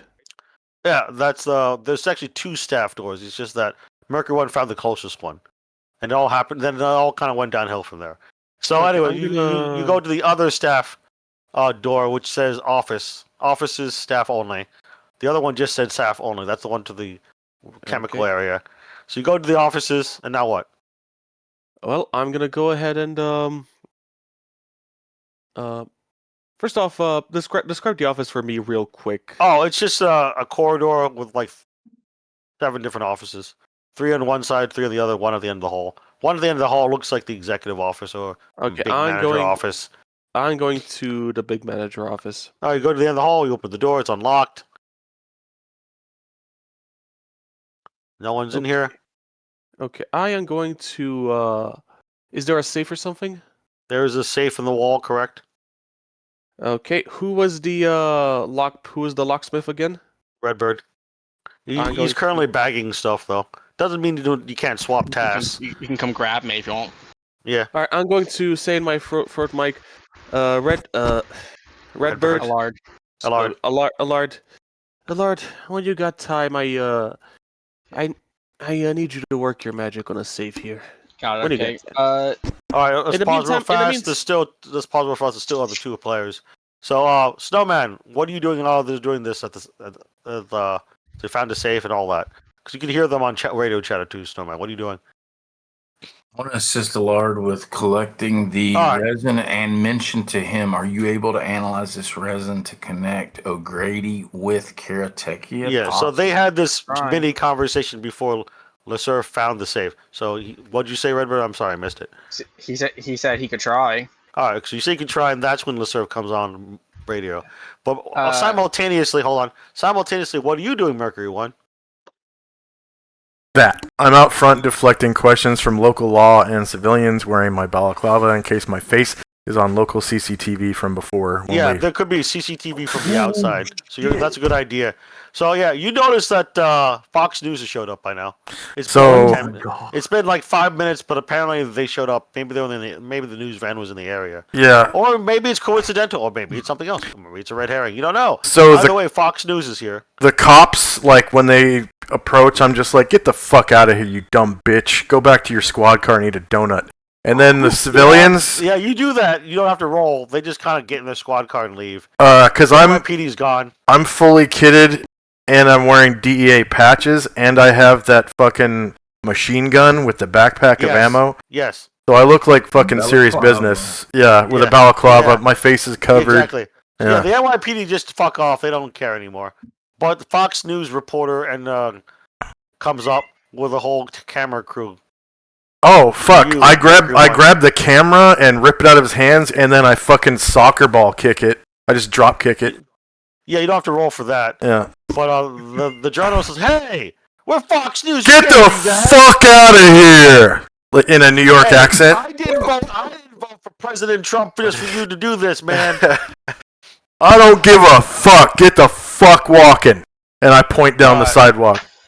You That's can roll funny. persuasion and a 20% bonus. Okay. They voted for Trump. Yeah, well, they're good with fucking. And they're Fox News. National Yeah. Guard. Fucking. Yeah, people you have to being remember deployed. these people are brainwashed. in real life. You said persuasion? I mean, Persuasion plus 20%. Yes. Plus 20. So the Fox News guy seems fully convinced that dear leader of Trump, allows freedom of speech. The answer is Oh, no. thank God. But you succeed. While he's angry at you, you did destroy their camera, so they're just kind of like whatever. Yeah. And the guy leaves with his camera crew. Okay, good. They get back in the news van. Meanwhile, the surf. Sorry, go ahead. And I tell the Telling them cops. to get, I tell the okay, cops finish to. up, and then we'll get back to Mikhail. What was that, Gargamon? I tell the cops to tape off, cordon the area, and fucking. No, they keep- actually up and left. I don't know if you caught that. Oh shit. Okay. They just got in their Oh, cruiser and just wow. fucked off. you told them to go away, so they went away. I just told him to get back in his car. Fuck. Yeah, but they decided to take an extra step and just drive off. That's weird. All right. Then I'll cordon off the No, area you don't with. understand. New Yorkers in general are kind of assholes. I Yeah. used to live in New York. I'll cordon City off that the is. area myself then with fucking like just some police tape or DEA tape Yeah, if I yeah. have it. I don't know. They left some police tape, and obviously the surf has some DA tape. So either way, you put up some tape. Yeah. They're Back probably to the he's a jerk, I'll surf. make him himself. Back to the surf. Let's finish up this session because I'm pretty sure Mikhail's really tired. So let's. Okay, We got I am 15. Got 10 minutes or less. The surf talks about the safe. Continue. Go ahead. So while Allard comes over to pick the lock, I'm going to go for the obvious locations. Like I'm gonna search the desk. Maybe also look for like fake planks or something in the floor. Okay. Roll a search check at a 20% bonus because you told me exactly what you're looking for. Search plus 20%. Allard, roll Dex times 5. Okay, Allard's doing this carefully because he's not country for time. I got yeah. bonus. Then you get a 20% bonus. Yes. Yay. And then Mercury One's is taping and watching the area. Yeah. Yazzy's doing resin stuff, taking all the figures that may or may not be unnatural. You crack the safe alarm pretty quickly, despite you being careful and slow. The surf, you find in the unlocked desk drawer of the office desk here at the big wig executive office of the quote unquote toy store. There appears to be a bunch of illicit, non-sequential small bills, totaling $10,000. It looks like they've all been put into stacks and wrapped with a little, paper thing that gives a denomination. Like this is $1,000 per brick. So there's 10 bricks of those for $10,000 total. So you might want to write down you have $10,000, Mikhail. And also you find, it's pretty much untraceable, non-sequential bills. And it's real money. It's just non-sequential, small bills. Anyway, so you find that, and you find what looks like a little black address book that has no title on the front, and then it has a list of names, phone numbers, and addresses. Yay. What stands out the most is as you skim the first page, one of them says, Hans Big Bruiser Schuster, and then has a phone number but no address. The rest of them have addresses and phone numbers, and more normal sounding names. I have a sneaking suspicion on who Hans Big Bruiser is. Hans Big Bruiser oh. Schuster probably is a family member of the guy you just killed. Or is the guy. I don't know. You don't know. You don't know. Could Well, be. either way, oh, by the way, one more thing. I am wearing gloves for this. Yeah, of course. I just assumed. Yeah. If it was Uh, like your first opera, then I would just be like, yeah, okay. You tell me if But- you have gloves or not. Yeah, but then again, not just the opera, but my guy has been Yeah, a and the cop guys, and a yeah, DA for a while, exactly. so he I was knows. about, mhm. I so was he about knows to, how to do this stuff. yeah, I was agreeing with you. So anyway, we got about maybe 5 minutes and we're ending Okay. officially because some of us are just tired. Well, But, Redbird, what are you doing? You cracked the in safe? which Yeah. case, can I go analyze that those resin sample then? Aren't you gonna look inside the safe? I thought we found. I thought it was what we found in the safe. No, that's what the Sir found in the office desk. Oh, well, let's look in the safe then. Yeah. Okay, you look inside the safe. There's even more non-sequential small bills. This time, $50,000 worth of these $1,000 bricks. You might want to write down your $50,000, Redbird. Just to make it quick. You guys can split up the money later. Your $50,000. Write it down, Redbird. In addition to that, you find a couple of older yellowed paged books that are written in Spanish. There's 2 books in Spanish. So these books look well over like 100 years old each. But they don't have like a front cover like written in. No, you don't see any of that. But you just see 2 old books over a century old that are written in Spanish, and then 1 book in German. That's it. That's all that's in the safe, the wall safe. You don't have time to analyze the resin. If you do, you would incur a pretty big penalty. Just saying. Fair enough. We'll analyze it later then. This is in the safe? Yes. Okay. He found $50,000 in cash in the safe and in non-sequential small bills. He also found 3 books in the safe, 2 written in Spanish, 1 written in German, and they're all books at least each 100 years old, maybe older, yellowed pages and everything. So that's what you find in the safe. In addition to that, you notice there's a camera at the back of the safe. So you have been spotted opening the safe. Okay. There's a little green light under it indicating it's on. It's probably wirelessly broadcasting somewhere or being recorded somewhere. You're not sure. Archived even. You don't know. Just know there's a little small camera. It's obvious. It's about the size of a pack of cigarettes. I'm going to take that camera. Oh, you can at least take it, yeah. But whatever it is, it got your face. Keep that in Turn it mind. off, though, if I can. Yeah, you can just turn it off or break it. You don't know how to turn it off. Unless you have SIGINT. It doesn't look I like a do have regular camera. Yeah, they're all SIGINT. I agree, second. Let's see. It's not like a regular looking camera. It looks like some sort of prototype. Nope. You don't know how, but you can just smash it. Yeah, he'll break the lens off if he can. Yeah, you break the lens off of it and then you smash its audio recorder too. His little microphone. He all he needs some internals. He doesn't need the. Yeah. You just smash it. When you smash it up, you notice that none of the parts have markings on like manufactured in China or manufactured in France. It looks like something someone put together as a custom device. And now we end the session. The credits start rolling. Yeah. Dun dun dun dun dun dun dun dun. What's going on? By the way, I just want to say, Alex at this point thinks O'Grady might be a Nazi. Maybe not. You can suspect all you want. But anyway, you just don't have hard evidence. You just know that some guy in her store is a Karateki. It doesn't mean she is. But anyway. No, but you know. All right, everyone. You all gain skill ups if you fail the skill. So hit the power button at the bottom right under your skill list on your sheet, so it does it for you. Every skill you fail will go up at a minimum 1 up to 4 points, because the 1d4 just does it for you. Don't forget to do it, because that way you don't enter a session and then midway go, oh, wow, I forgot to do that. Do it now. Anyway, other than that, everyone gains 1 sanity back. Yay! Because you killed some like combat drugged up steroid. Killing Nazis is always steroided Nazi who's probably a very mean, violent person. So you feel better about your life because you probably would have killed someone on a long enough timeline. Mm-hmm. So you basically prevented someone from dying. Nice. Probably. So you Alright. feel better. You gain 1 sanity back, and that's the end of the session. And now for me to get my sanity back, I'm gonna go to sleep. Yeah, have a good night, Mikhail. Thanks for coming. Swiss, Thanks, know what you man. should do? What? Read the story, Swiss. No, he's talking to me. Read All it. right, see you later, Mikhail.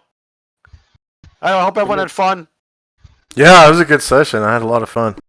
Yeah, I was trying to. I was watching you guys pursue these leads, going like, I wonder if they're gonna do this avenue of investigation. And eventually, you stumbled on some heavy shit. Well, it's Yeah. a So- lot of stuff. So we probably can't pursue every single lead at this point. No, you can't. Like I like- purposely designed scenarios so you can't pursue every lead. Like, you just don't have enough time Yeah, like or manpower. There's no yeah, way. like every lead has like 2 others we find. So Kind of like in real life, if it's like a high which have intensity, yeah, high threat situation. yeah, which have their own timers most likely if we can't see them necessarily. Also, nothing stops you from delegating and making friendlies do it, or even non-friendlies do it. It's just that they might stumble onto a Shoggoth for all you know, and then Yeah, then you have to then you have to cover it up. Yeah, So- and also for all we know, well, as we do know actually, friendlies don't like getting called constantly, so we gotta be careful what we give them. Yeah, exactly. If we just keep saying, because they're not Delta Green proper for the most part. Yeah, they're not full time Delta Green. If we just keep calling them for basic stuff, they just gonna Yeah. tell us no. They can tell you no eventually. Yeah.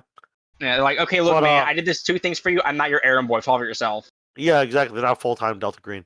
But anyway, also if you were to say send like NYPD who aren't friendlies, someone like I'll reiterate, they might stumble onto something you might need to cover up or something they shouldn't have Yeah. seen or heard. That's not the Or best, you know. Worse. But it at least will pursue more Yeah. leads in a wider investigative net. You just run that risk. Yeah, You know? or potentially worse. We send them, they all die, and now instead of a squad car or 2 that's checking stuff out, we have the entire NYPD and potentially other feds stomping around the place. And the worst case scenario, another congressional inquiry.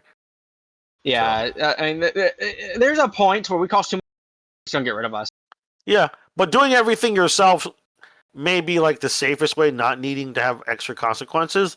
But you can't pursue every lead. Yeah, it also simultaneously. puts us directly at risk. So Yeah, exactly.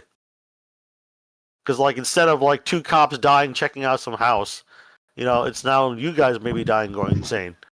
yeah. So- Or it could be, or it could be, you know, hey, we're just facing a giant monster that we cannot beat, no one can beat, and we decide to go into its nest because we're dumb. Indeed. Or we're trying to do everything ourselves instead of calling for help.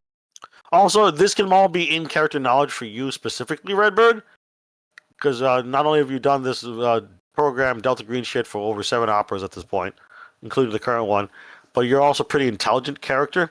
You realize that she may have just rented her front store to the Karotekian without knowing, Yeah, well, because she's Either just way, in it. She's just in it for the money, really. Yeah. She doesn't mean she is Karotekia. yeah. Either way, it's a bad look. We can pressure her with it. Yeah, you could. It's extra ammo, but that's for Yeah, next it's like- session. It's like, hey, why work with Nazis? What do you mean? Yeah, these guys are Nazis. You go We hire. Why could- work? If you're able to analyze the resin at some point and we go back and because remember when we left her, when me and you were interrogating her, we left, we put a black bag over her head and we walked out. That was only not that long ago. And we could ask you're able to find out, we could ask, we could say, hey, look, it looks like you've gotten in over your head. You're with shit you don't understand. Yeah, Well- but you also one last thing, Snowman. Remember when I told you about the resin and what ritual may be used for? It's a divining tracking ritual location. Yeah, So which they may that use on means her. it's assuming it's even a real thing. The cult Yeah. is a mixture of fiction and real. So keep that in mind. All of you know that because as he told you. Yeah. So if it's a real ritual based on this rare Amazonian plant that got turned into resin for these figures, you know, maybe they can track her. So if so, you might want to take precautions against that. Yeah. Or But, I mean, at least speed up things. yeah, I mean, honestly, Alex's idea is to just play hardball, be like, hey, why work with Nazis? And just like, and when she obviously says, no, I'm not, what are you talking about? Just get rough on her, like, oh yeah, what's this then? Because Alex thinks O'Grady is too much in her element. Throwing her a curveball may unsettle her enough to get her answer question. Indeed. All right. Well, I'm gonna go ahead and get some dinner, early dinner. But it was good talking to you all. I hope you Good, feel good. better, Snowman, because I know you weren't feeling very well earlier. Thanks for putting Yeah. up with me. You- man. I don't feel Nah, you- it's all good. Get well You know soon, what you man. should do for dinner, Swiss? What? Eat some Reader's Digest. Noir. What? Noir. That's a really bad way of saying read my story. Do it now. No. Dang it. Why are you Do so it impatient? now. In not ADHD amazing. bird, why are you so impatient? Because it's a symptom. I'm gonna bounce, hungry. y'all. Thank you. Thank you, Swiss. Thank Hungry. you, fellas. It's good to be with you. Yeah, I hope you Have feel a- better. have a good tomorrow night, too, Snowman. Yeah. Get well soon, man. did. I actually rolled pretty well on my. Oh, you're all stuff. talking at once. I'm trying to figure out what Gargamon's saying. What was Oh, that? I was just saying, the Snowman, get well soon. Oh, yeah. I think he probably heard you. Yeah. I actually rolled pretty well on my improvements. I think I below a 2. All right, Swiss. Thanks for running. See you later. Yeah. See All you guys later. I gotta eat. Good night. I'm hungry. Good night, guys. And for our viewers, thank you very much for watching. Please like, share, subscribe, and comment if you're watching this VOD on YouTube. And if you're watching us live, yeah, please subscribe to the channel, follow the channel, and hope you enjoyed. If you like who we are and like what we do, we have links down below the view screen. We have links to our Discord, Patreon, PayPal. If you want to join our Discord community, the Wizards of the West Coast, or support the channel, there's Patreon, PayPal. Also, we have link down below for St. Jude Children's Research Hospital if you want to donate to charity. We have a goal of $100. We're currently sitting at 45 of $100 for St. Jude. And then also on the right-hand side of the screen, the view screen, there's the Prime Gaming benefits reminder. So if you have Amazon Prime subscription, you're actually allotted a free Twitch channel subscription every month. And just click on that. If you would like to subscribe, that really helps out the channel, actually. Subscriptions to the channel. So, hope you enjoyed, and I'm about to play, I think, some D&D. So I will be right back, actually, just right after this. Thank you very much for watching, and see you in just a couple of minutes. All right, bye-bye.